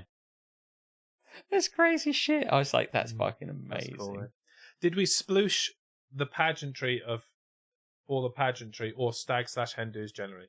The kind of, fake pageantry, like the bride tribes and the lampposts. Yeah, I say, like bullshit. the bits and pieces, the accoutrements, the bullshit paraphernalia, of it, for lack of a better term. Yeah. The stuff, the some old of plates. Some of it's totally fine and valid, but some of it's just cliched nonsense. Dicks on dealy boppers and all that fucking shit. Yeah, fuck that.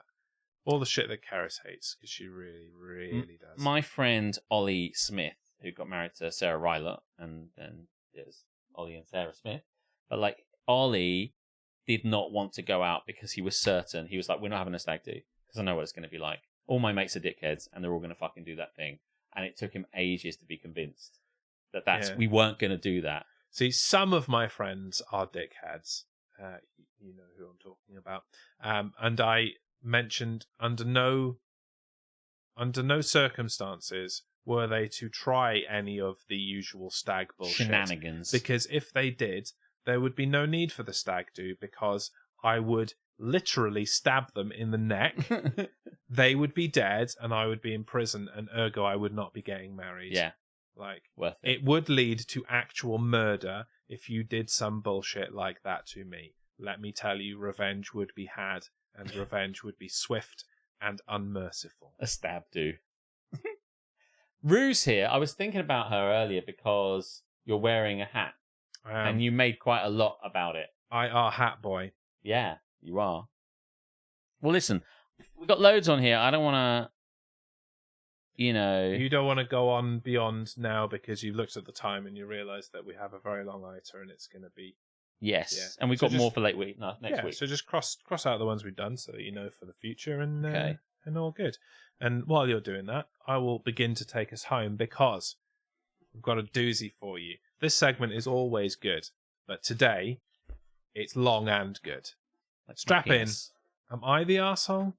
Am I the asshole? No, it's the children who are wrong. Fucking children.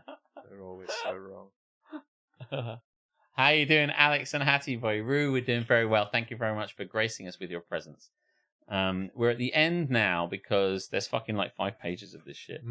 Shall I do my one first? Because it's shorter. Oh, yeah. Of course, you got another one. And then we'll save that for the main event. The main event, Roman Reigns versus whoever the fuck. His cousins at the moment. Oh, really? Yes. The fucking bloodline's falling apart. The bloodline has imploded. The main event of Money in the Bank was called Bloodline Civil War. It was great. How exciting. And spoilers for anyone that likes wrestling. Jey Uso pinned Roman Reigns. It's the first time he has been pinned in 3.5 years. Wow. It's great. And it was his cousin? Is his cousin? Yes. Whom he feuded with at the start of the whole tribal chief thing. It is actually long-term storytelling. This has not happened in WWE for like was it 2-on-1? 30 years. Was it? No, it was the Usos against Roman Reigns and Solo Sikoa. So okay. So Solo being the Usos' younger brother. It was very familial. That's a good way of doing it because it's not like a straight up 1-on-1 pin, so you can kind of get away with a kind of a pin on that one without losing any face, but also it makes something. That's good work. I like that. But strong rumor possibility that one of the Usos is going to be the one to dethrone him for his ultimate mega championship, and that is. That's cool. a fact you can take to the bank. Yeah. Anyway, this is not a wrestling podcast. If you would like that, tune into the Main Event podcast at jezsports.com. Now then, Am I the arsehole? You are. I gave away an unwanted dog back to the breeder. I take it back. Am I the arsehole? Gave away an unwanted dog back to the breeder. Right. A month ago, my 27M, then girlfriend, 29F, note it says then girlfriend, Shit me. got me a puppy for my birthday. Oh, that's cute. We had agreed upon a cat from a nearby shelter. Talk about a fucking... Can you imagine? Oh my god. I can't imagine what Aletha would be like. It's like, I'm going to get you a cat. And then she comes in and it's a dog. Surprise, honey. It's Surprise. It's not what puppy. you want. Yeah. Not the arsehole next question. God damn. I'd be pissed off if someone got me a fucking Big Mac instead of a trip cheese. Yeah. Yeah. I bet that, and that's just burgers. Like, if you choose something specific and you are given something completely different, it doesn't matter what it is, you're going to be fucked off. By the way, side note, when we were going up to Glasgow the other day, we stopped at McDonald's before we went, and Aletha ordered me a triple cheese with extra pickles, and I got a trip cheese with no cheese. It was like burger, burger, burger. Does that exist? I don't know. They obviously looked and went, put extra pickles in here. And then they just didn't add the cheese. And it was just like 3 burgers on top of each other, dry as you fucking like. Can you imagine Well, you how didn't angry... just take it back. It's like, we were down the fucking M20. Oh, because you did like a drive-through type. Yeah, drive-through, put it in the bag, off we go. And I'm like, oh, can you pass me the trip cheese? And I'm like, And then because I'm a cartoon character. Dying. So dry. I wanted a triple cheeseburger and they gave me a dog. Like, Well, I can't eat this, can I? no. We had agreed upon a cat from the nearby shelter that was very sweet.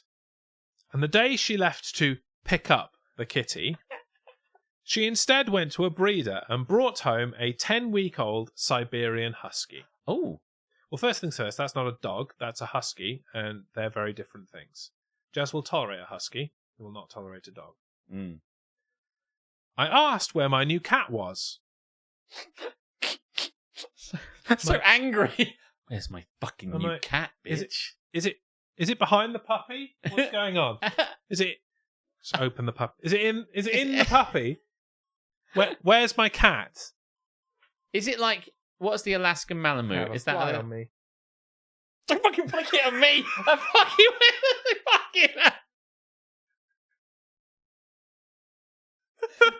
Fucking unbelievable! That just went fucking...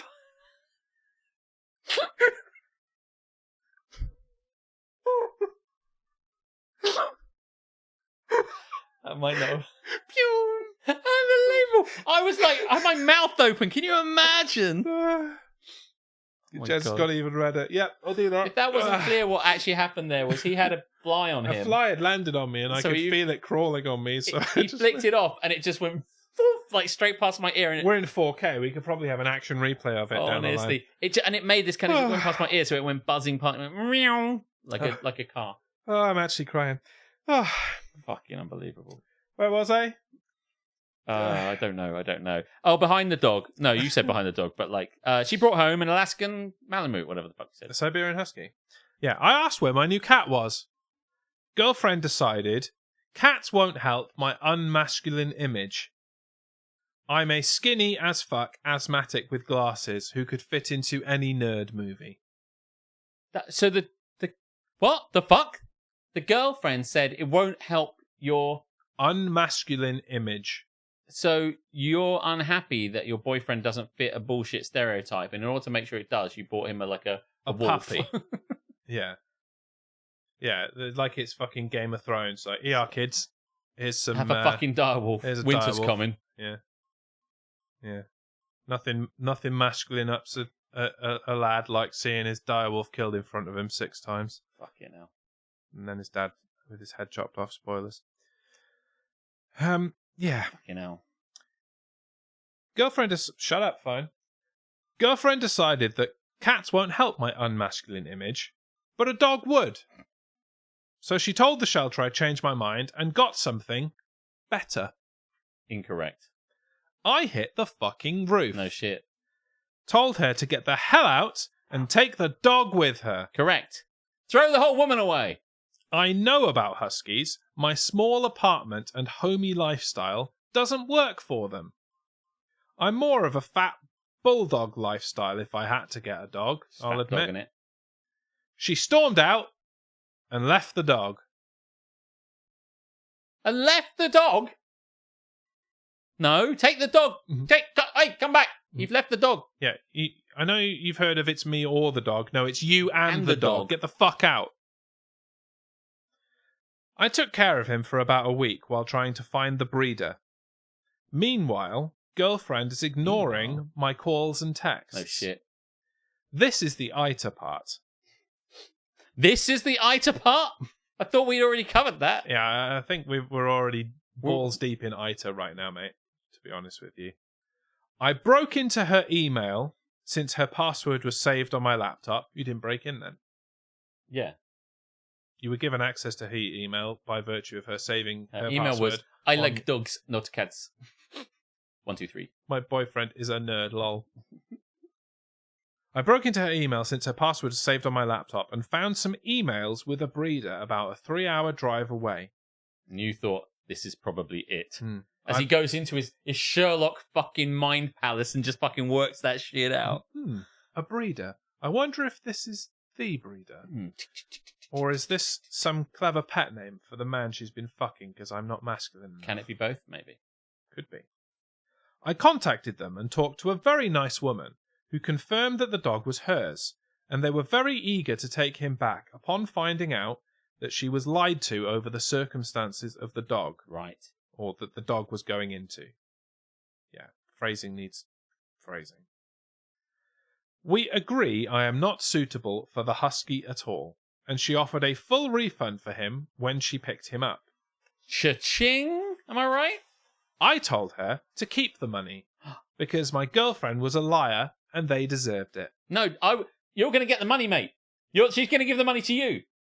You're going to get £1,500. Yeah, I mean, huskies are expensive, right? Yeah. You're going to get cash. They're like purebred and everything. What? No. You're going to get the money. Cash, monies, dollar bills, y'all. You're going to get the refund money from the dog. What are you doing? Yeah, you're going to need that money to wine and dine a new girlfriend. Yeah. / buy a cat. Think of all the Big Macs you can get. Girlfriend found out I gave the dog back and couldn't get her money back. Lol. And said I was an arsehole for stealing the dog.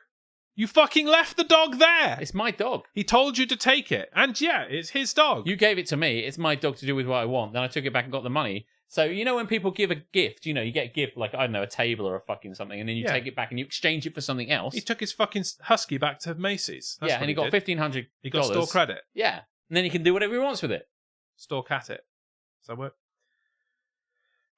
He said I was an arsehole for stealing the dog and convinced her family somehow that I was in on a scam to bilk her out of $2,000. There you go. Hey, listen. I said 1,500. It was a low estimate. Obviously, it didn't take inflation into account. Yeah. We broke up, obviously. No shit. But how much of an arsehole am I really? You aren't. Yeah, not even a little bit. A little bit. No. You did everything in the most responsible way you possibly could. You were like, I am not a suitable owner for this dog. The dog can go back to the breeder. The girlfriend can go fuck herself. Because that's how being single works. You can get your cat. Yeah. Meanwhile, the owner of the cat he was meant to pick up is just left waiting while all this happens. Meow. Meow. When are you going to pick me up? Meow. Oh, man, I'm really depressed about this cat. Plot twist, it was behind the puppy all along. It was me, Austin. And he accidentally returned the cat to the breeder. No, he's going to raise a husky as a cat. Listen, I have to feel that everyone agrees with us that this guy, is not the arsehole. No, I just said not the arsehole. I just said it. Is this not the arsehole? Let me be clear. This guy is not the arsehole. Not at all. No. Responsible in every way. Yes. Honestly, you're like, my other half really wants X. I'm going to get them something else. Imagine if, like, I said, I'm really into musical theatre. Can you take me to go and see Les Mis? And they took me to see Motocross or something like that. They took me to the Isle of Man. And they're like, you into this? I'm like, no. Yeah. Just get you. I'll be like, What the fuck? Isn't that is a plot line in like Frasier, I think. Like he thinks he's going to the theatre, but then like Martin buys tickets to Monster Jam, and he's just sat there at Monster Jam with it being all loud and like revvy. Just like, I think it might be Niles rather than Fraser. But yeah. Dear me. Well, strap in for what might be quite a long time, because I have a tendency to kind of make a comment on every other word. Oh, so... there will be comments. Let me assure you. Well, I'll try and whiz through it. Let me. Well, I know we've been trying to 2-hour it, but sometimes things merit a bit longer. Oh. Let's prepare a drink. Make sure you've got one at home. We're in this. Actually, I might. Bring Yeah. Bring it a little bit closer, baby. Because Right, where are we? Sure. Demand for that. There we go. go. Okay, I'm looking for a full arsehole. Am I the arsehole Yes, you are. for saying I'll be driving myself and paying for my own room on the upcoming family vacation so I won't have to be a babysitter? A bit of a long one.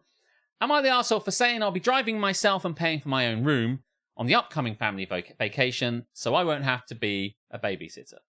Now, we've encountered people getting landed with being the babysitter on Am I the Arsehole before, so we'll see how this one goes. Yeah, so drink for forced to babysit. Yes. That's definitely a Anybody trope. got any alcohol out there? Yeah, we can play that game. I, 23M, was repeatedly stuck playing the part of helper and babysitter on family outings. I had to move out of my parents' house because I kept being forced to help watch my 3 nephews. Last year, we took a family vacation in summer to the coast. I rode along with my parents and they paid for my hotel room.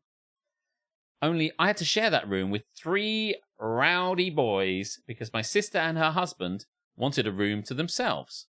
Fuck you, man. What the fuck? 5 lines in, we're already fucked up. I was promised time to do my own things on the vacation, but instead, I ended up having to help with these kids. I complained to everyone about it, but I was reminded I was there for free. Fucking freeloader. You're there for free, so you do what we say.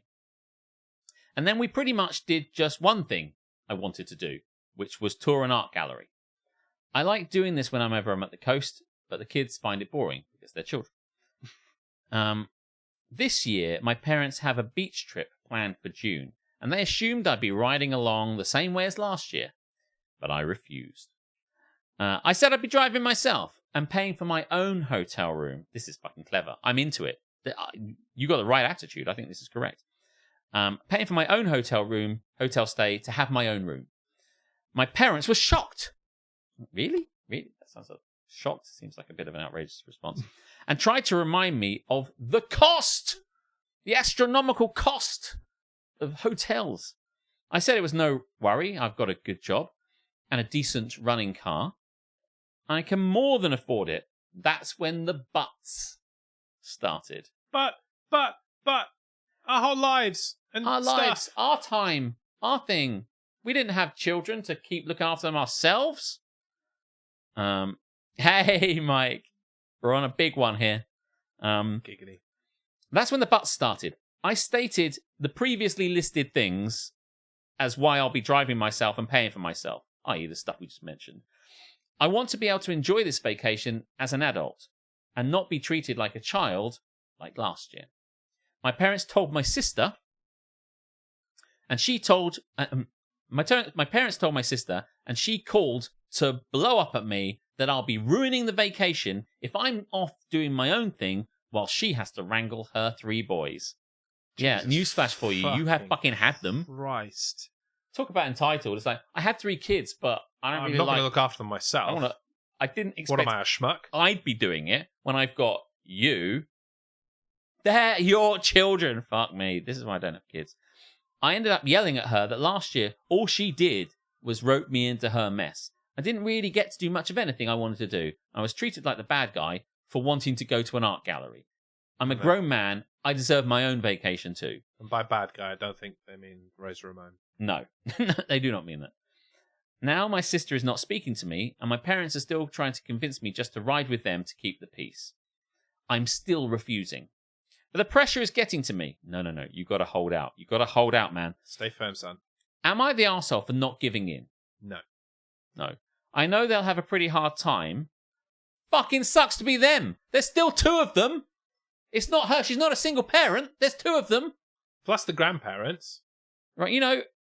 Like, parents of the child, plus the parents of the parents of the child. That's 4 whole people that could be caring for these children that are not you. I know they'll have a pretty hard time when they won't have another person there to help. They've got people! Also, they can just hire people if they really need to. And even if they didn't, it's still not to do with you. Edit. It's barely been an hour since I posted. But my sister is apparently a Reddit lurker in the mornings, and she saw my post. Not only is she furious with me, but she's also upset no one in the comments is siding with her. Quelle surprise.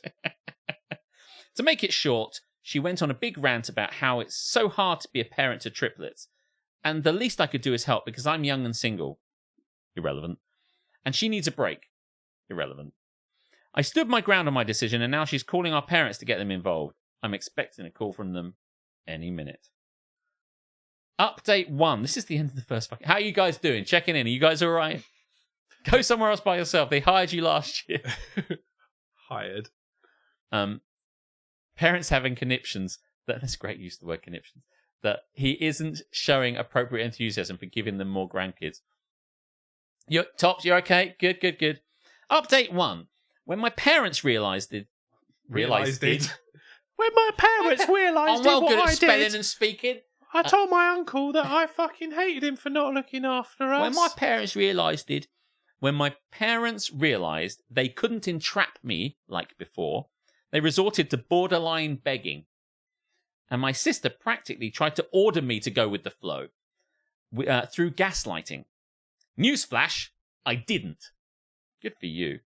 And I didn't cave to my sister's demands. I made the Am I the Arsehole post after days of harassment. And then my sister somehow spotted that post in less than an hour. What followed was Pandora's box. Okay. At first, I wonder if it's going to be like Pandora's box. Isn't that like they open the box and all this shit fucking comes out? Yeah. Is that the myth, like, the story? It's like world-ending shit, isn't it? It's fucking, yeah. Is he using this? Anyway.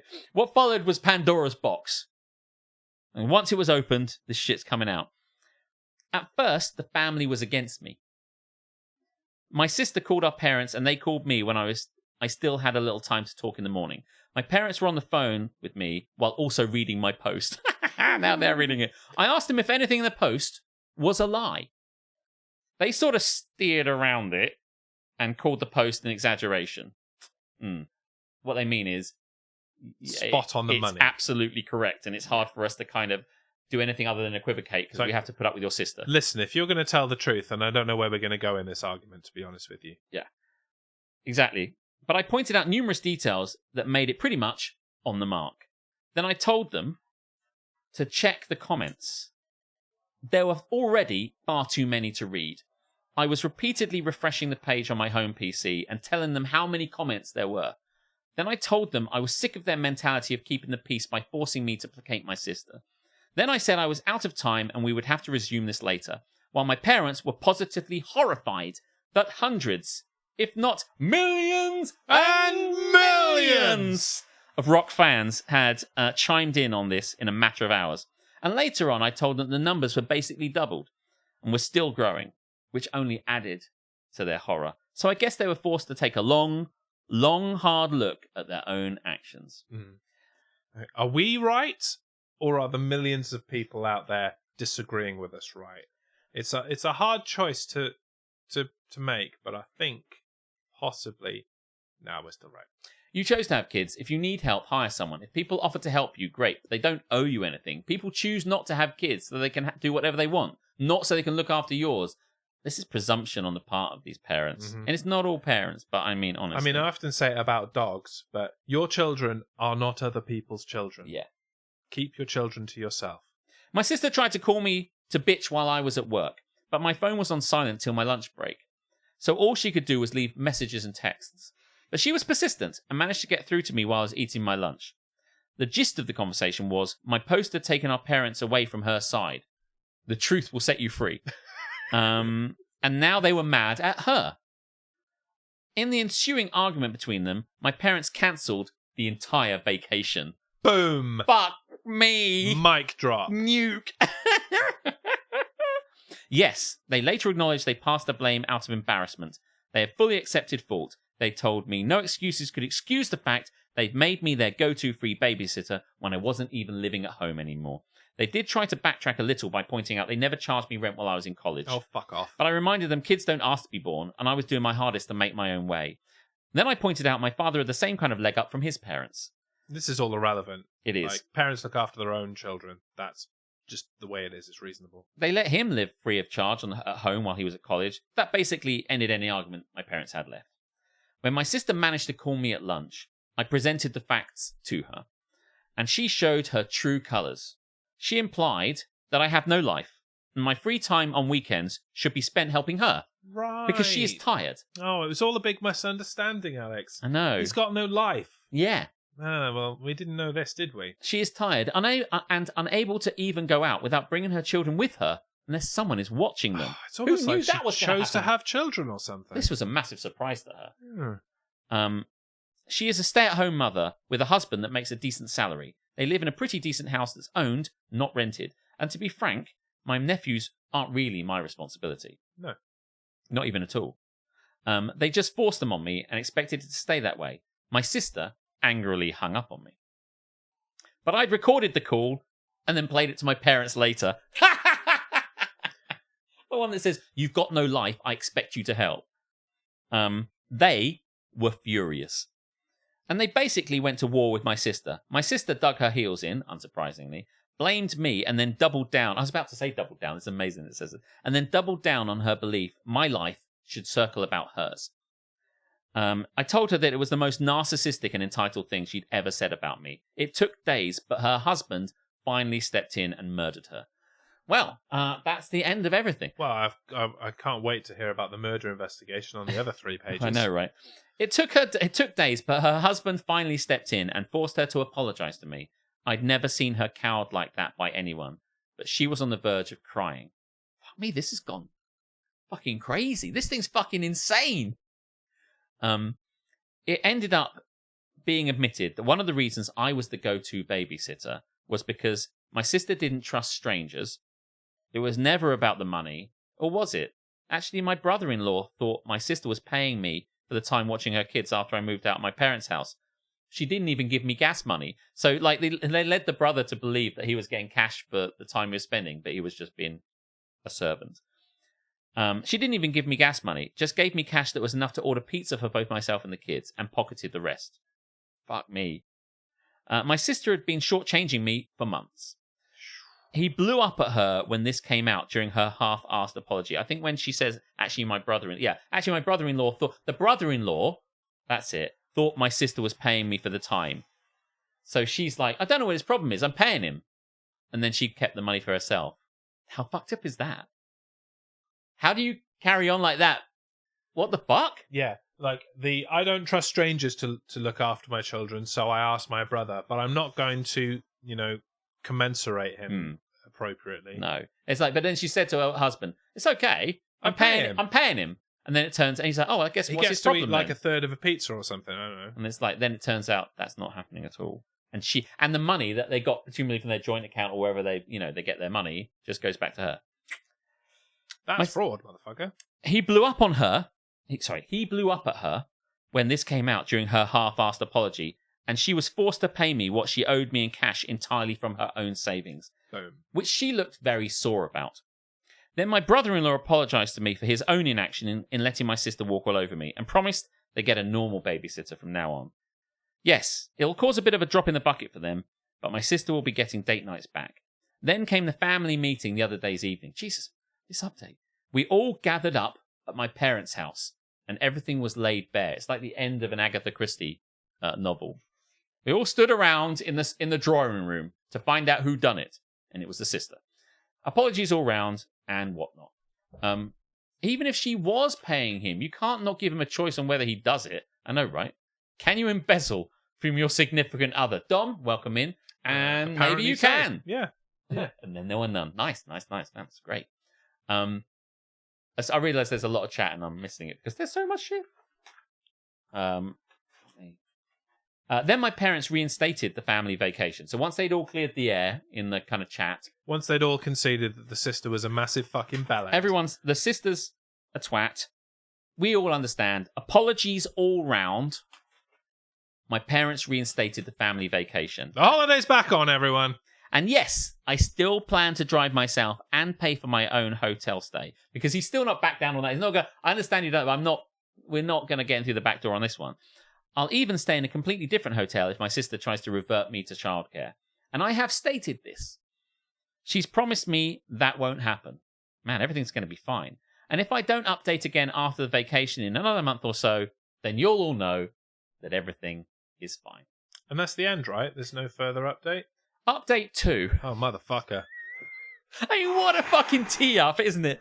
And if I don't update again, you'll know everything If was you don't fine. hear from me, everything's all good. As he's blinking into Reddit. How many more pages have we got? 1, 2, Oh, things are not good. 3. Oh, no, things are 3. definitely not good.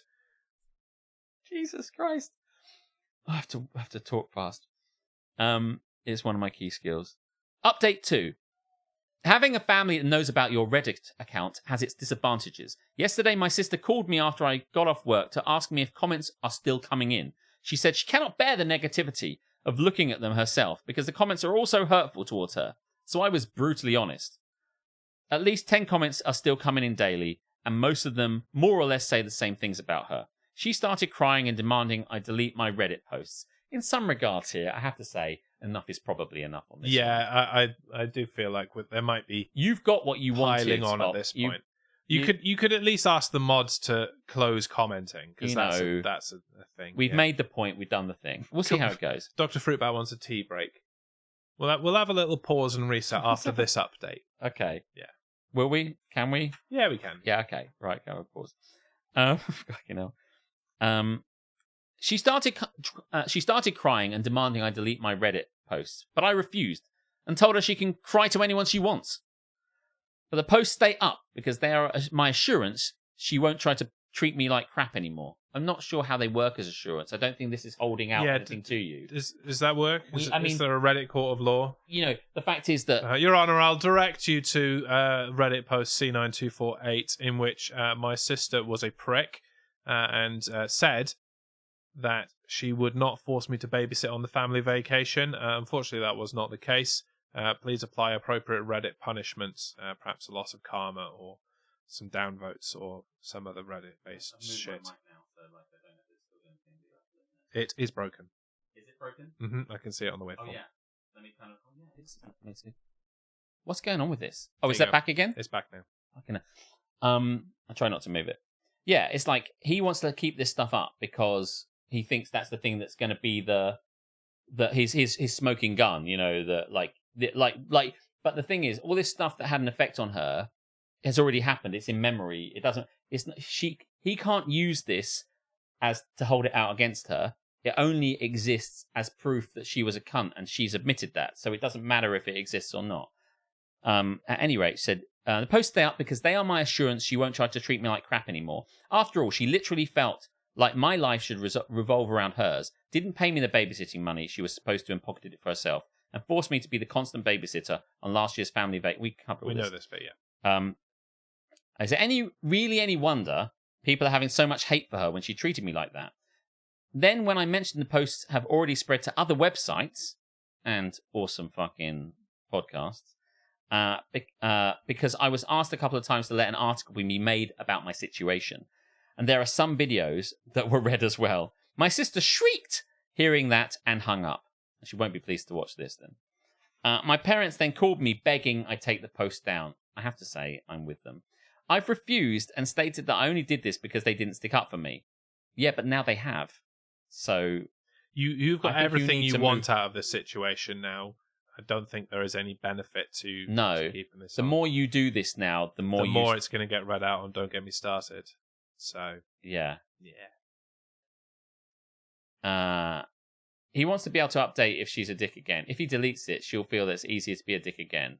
I mean, I kind of see that, I guess.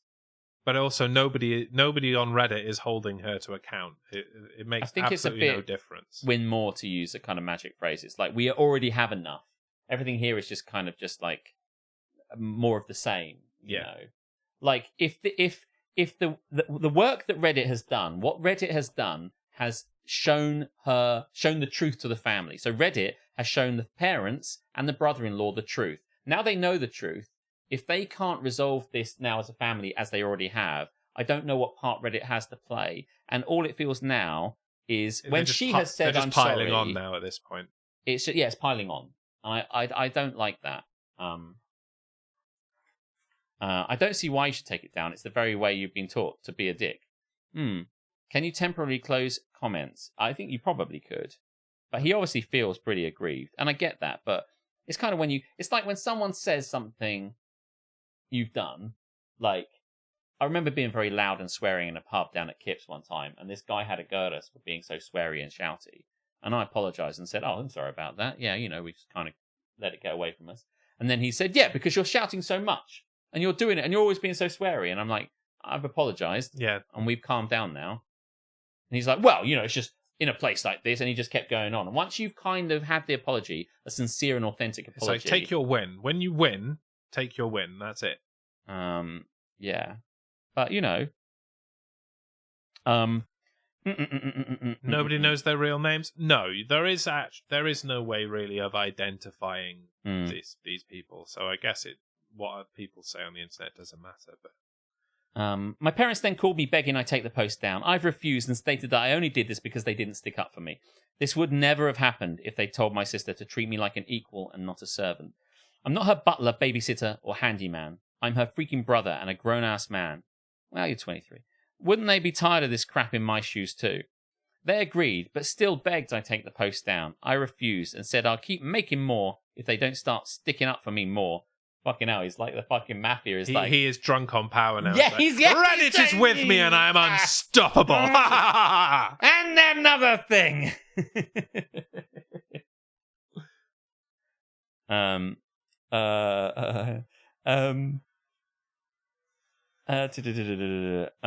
I refuse and said I'll keep making more if they don't start sticking up for me more when my sister comes crying to them. Let her clean up her own messes, because all the enabling of her led to this. Hoist by their own petard. He doesn't say that. I didn't father those kids. I've got a life of my own, a career I'm still new to, and hopefully soon enough a girlfriend, as there's someone I want to ask out. I'm moving my life forward. I won't be held back. They can either step out of my way or keep trying to enable my sister. Mate, this isn't The Fucking Secret. Calm the fuck down. It's like fucking Sopranos, this shit. It's like, this guy's going crazy. I won't be held back. And then I'd have to horse his head in a bed. But I assured them that the latter would end badly for them. Enabling his sister. Keep trying to enable my sister, but I assured them that the latter would end badly for them. Wow, that sounds like a threat. The only way this posting on Reddit will stop is if the drama stops. I can't help feeling you're causing some of the drama now, mate. Yes, perpetuating the drama now. I've kept things anonymous, and I've got a right to vent my very valid frustrations. Oh, right. Conform or I'll dox you is basically what he's saying. This is what happens when you have a kid. You have to put up with what you made. And if you made a monster, that's on you. I think they've created a monster. Nobody wants to see Marshall no more. I'm shady.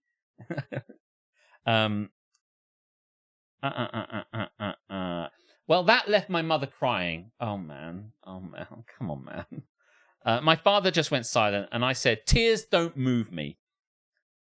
They know what it'll take to end this. I thought they'd already ended it. And that's to stop enabling my sister. Is it the shutdown of the internet? Isn't it feeling like I thought they'd already agreed that everything was done now? Mate, you either trust that they're going to stick to their word. We've got to get to the vacation now to know whether or not they've kept their word.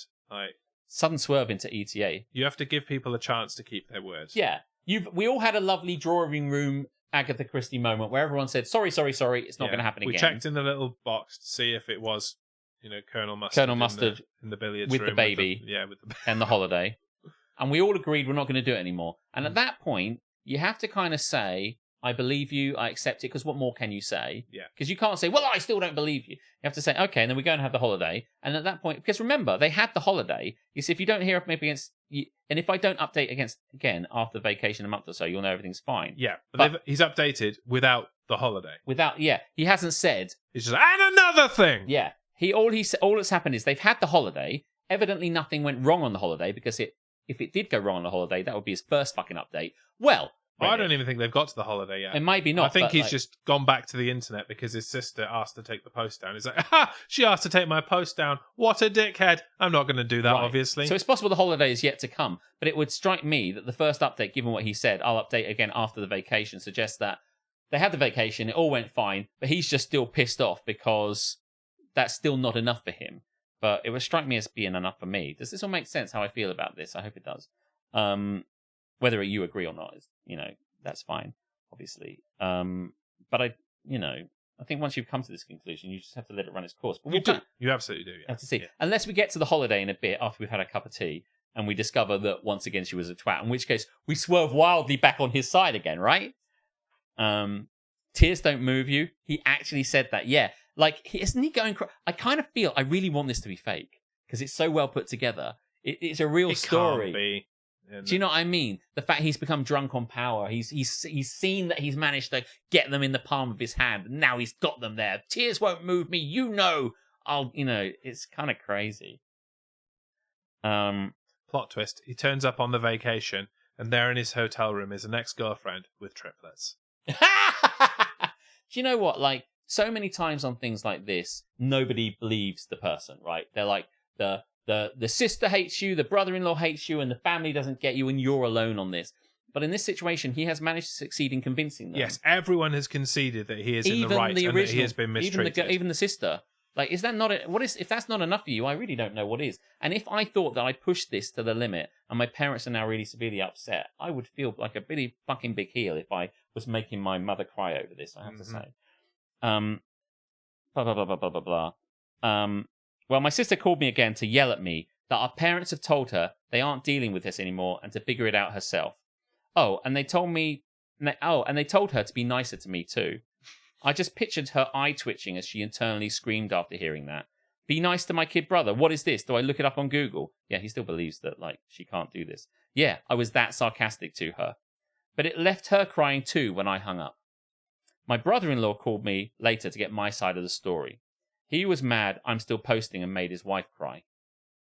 But I explained everything to him, and he said he'd have another talk with my sister, which doesn't sound like he's on your side, mate. I'm hoping this drama finally ends here, but the family vacation is still on for late June. I've already booked my room and put in for a day off work so we can all leave on a Friday. My room is also not near the ones my parents, sister, brother-in-law and nephews will be using. In fact, it's not even on the same floor. It's not even in the same city. And when we go to the coast, when it's not a family activity, I'm going to go where I want and do what I want. Sounds like you're going on holiday separate to your That's family. what I was thinking. And you can bet I'm going to tour those art galleries, pig out on local food, and just enjoy being carefree for a change. You want to know what happens post-vacation? We'll tell you next week on Don't Get Me Started. I mean, there's literally nothing stopping me from doing this. There is nothing stopping you from doing that. Oh my god! If I'd have known that's how it worked, I'd have got you to press the fake fucking bullshit. Hey, you suck. Hey, you guys! I kill you. Okay. Just go on a different holiday. Jesus fucking Christ! Yeah. But then you'd be the arsehole. Well, why break the habit of a lifetime, Hannah? Yeah. There's 2 pages. No, I'm not going to do it again. Let's take a little break. We all understand what's going on. You were warned that this was long, and I don't think it is disappointed. I think we are invested at this point, and we want to know how the vacation goes. What the fuck family has the brother-in-law married into? He must be like, oh shit, son. Yeah. It's like, I've got triplets now. I can't even get out of this. Everyone's in it. We need a 24 style bumper. Beep, beep, beep, beep. Front and back. You fell asleep? It was 5 a.m. Dr. Fruitbat asked for it. Let us know when you've got your cup of tea ready, and Yeah.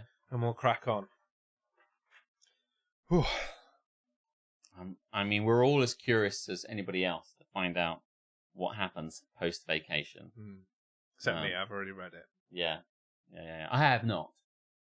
I don't know this. I'm not pretending like I don't know. I just literally don't know. It's true. I'm going to have another Pepsi gulp. We're going to get into it. Are we ready? I am. Was there really a cup of tea made, or is Dr. Fruitbat actually ready? I don't want to start if people aren't ready to hear it, you know. So, Are people actually getting snacks? Are you actually going? I don't know. I mean, he tends to repeat himself, so you can probably get away with it a little bit. But, it's fine. And, you know, it's on VOD. He has tea. Okay, post-vacation. Here we go. Too long for the tickers. Don't worry, we'll break it down.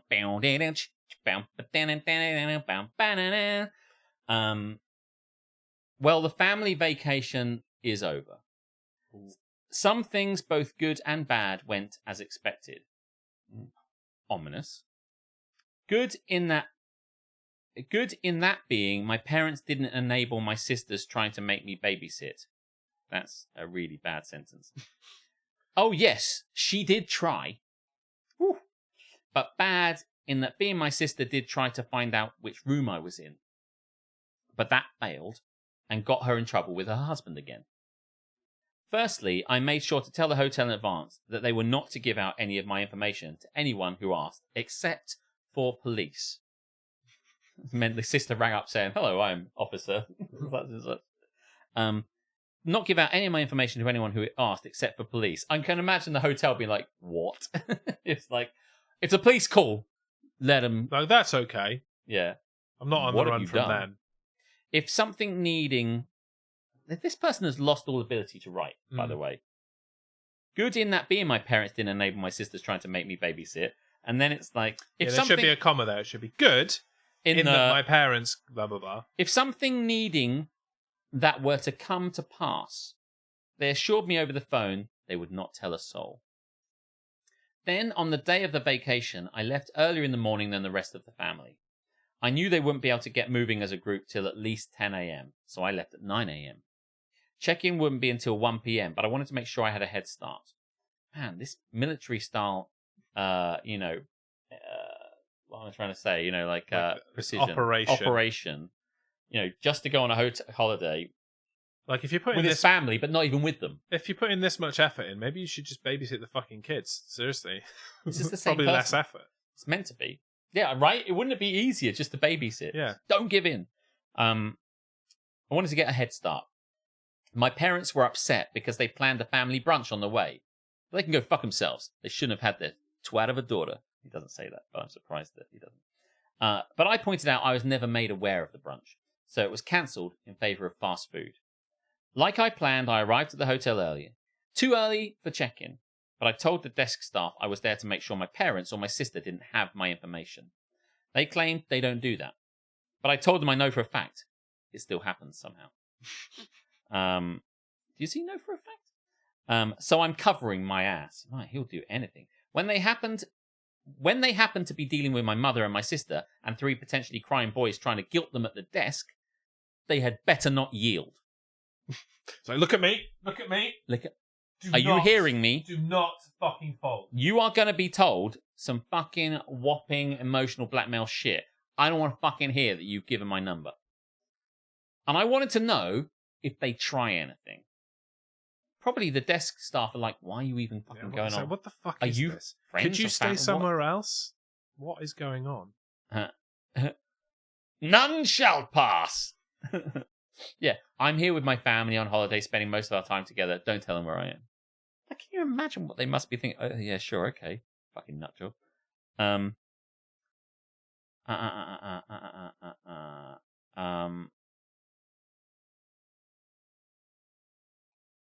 yeah, I actually missed a bit. This is completely irrelevant. I better not yield. And I wanted to know if they try anything. They awkwardly promised me no one but me would get access to my room. No wonder it's awkward because you're a I don't think weirdo. they'll house anybody near you. They'll probably give you your own wing, you fucking weirdo. Then I decided to go out and get something to eat. I came back more than an hour later, and there was my parents' car and my brother-in-law's big SUV. I went to the desk to check in after making sure the lobby was clear, and it was. Then I asked the clerk if my family had asked about me and where I was staying in the hotel, so now he's got them spying. Yeah, they did, but the clerk refused to tell them. My sister had apparently tried to push it real good. But her husband shut her up. I checked in, went to my room, and then called my folks. I didn't mention I knew that they'd tried with the clerk, and they conveniently didn't mention it either. Then we all met up as a family to go out and tour around. My sister at one point asked me to watch her kids for a moment, to which I replied, hell no. Because I knew exactly what she was doing. She would pretend to be gone for a moment, and then would be gone for an hour. I called her out. And her husband told her to stop trying to make me watch their kids. What did my sister do? She just started crying on the spot that she needs a break. Her husband scolded her that he's a tired man, but he wasn't complaining. My mother had me a nasty look. That might have been Gabe.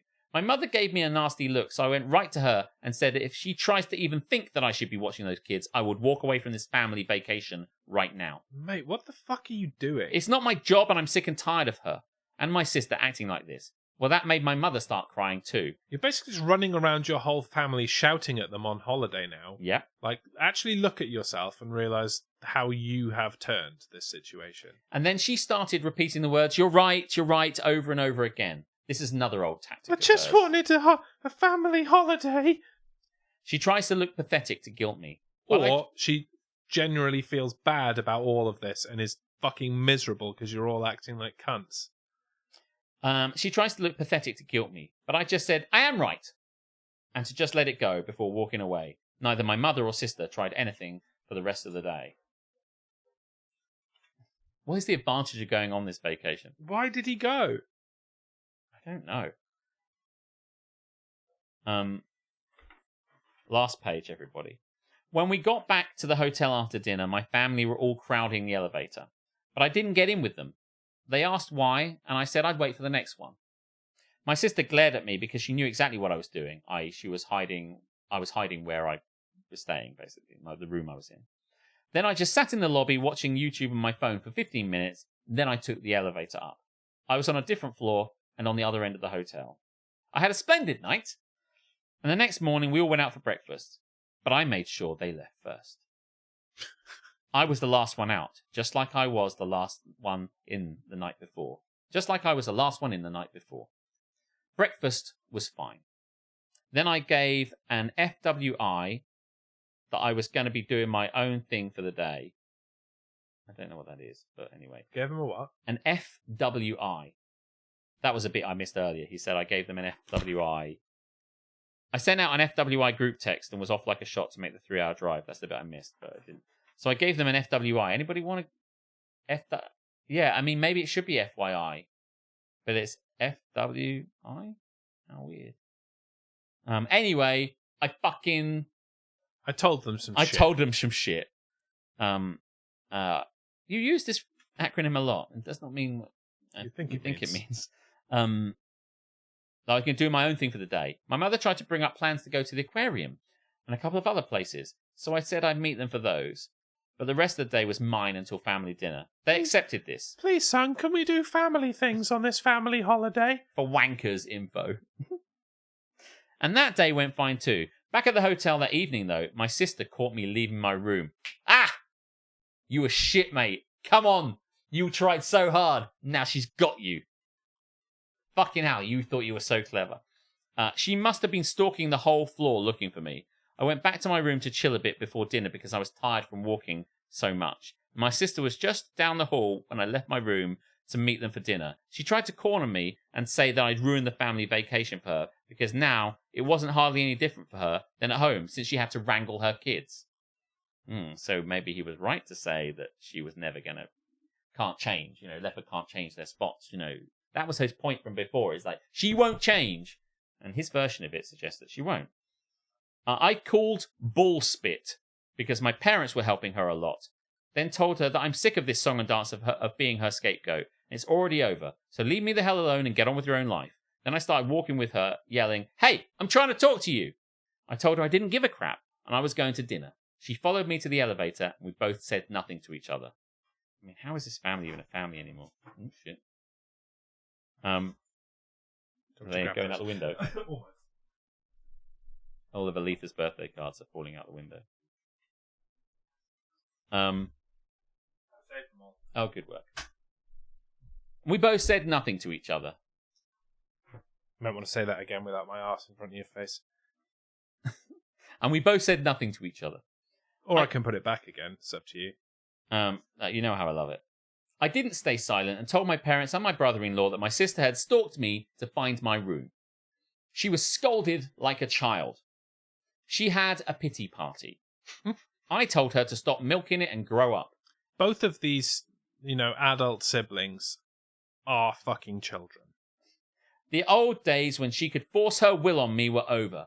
And then I walked out of the lobby and to my car.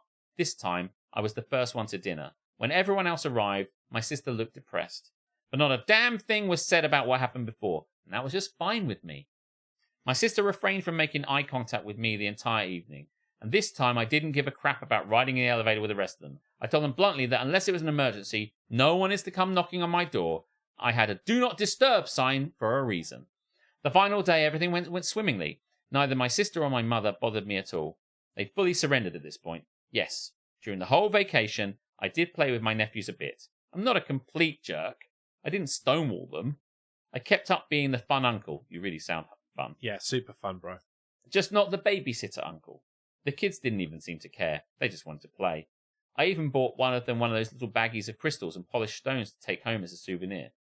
There was a bit of mild drama between my sister and her husband, but that was just some small disagreements that I didn't bother to pay attention to. All in all, I call the vacation a win, because it finally hit home for my mother and sister that the old way they did things involving me is over, and I have my own life.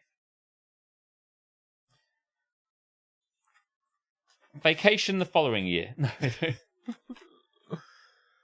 A bag of mess. Why on earth did he go? Oh my God, put this man in the sea. You sound exhausting. Yes.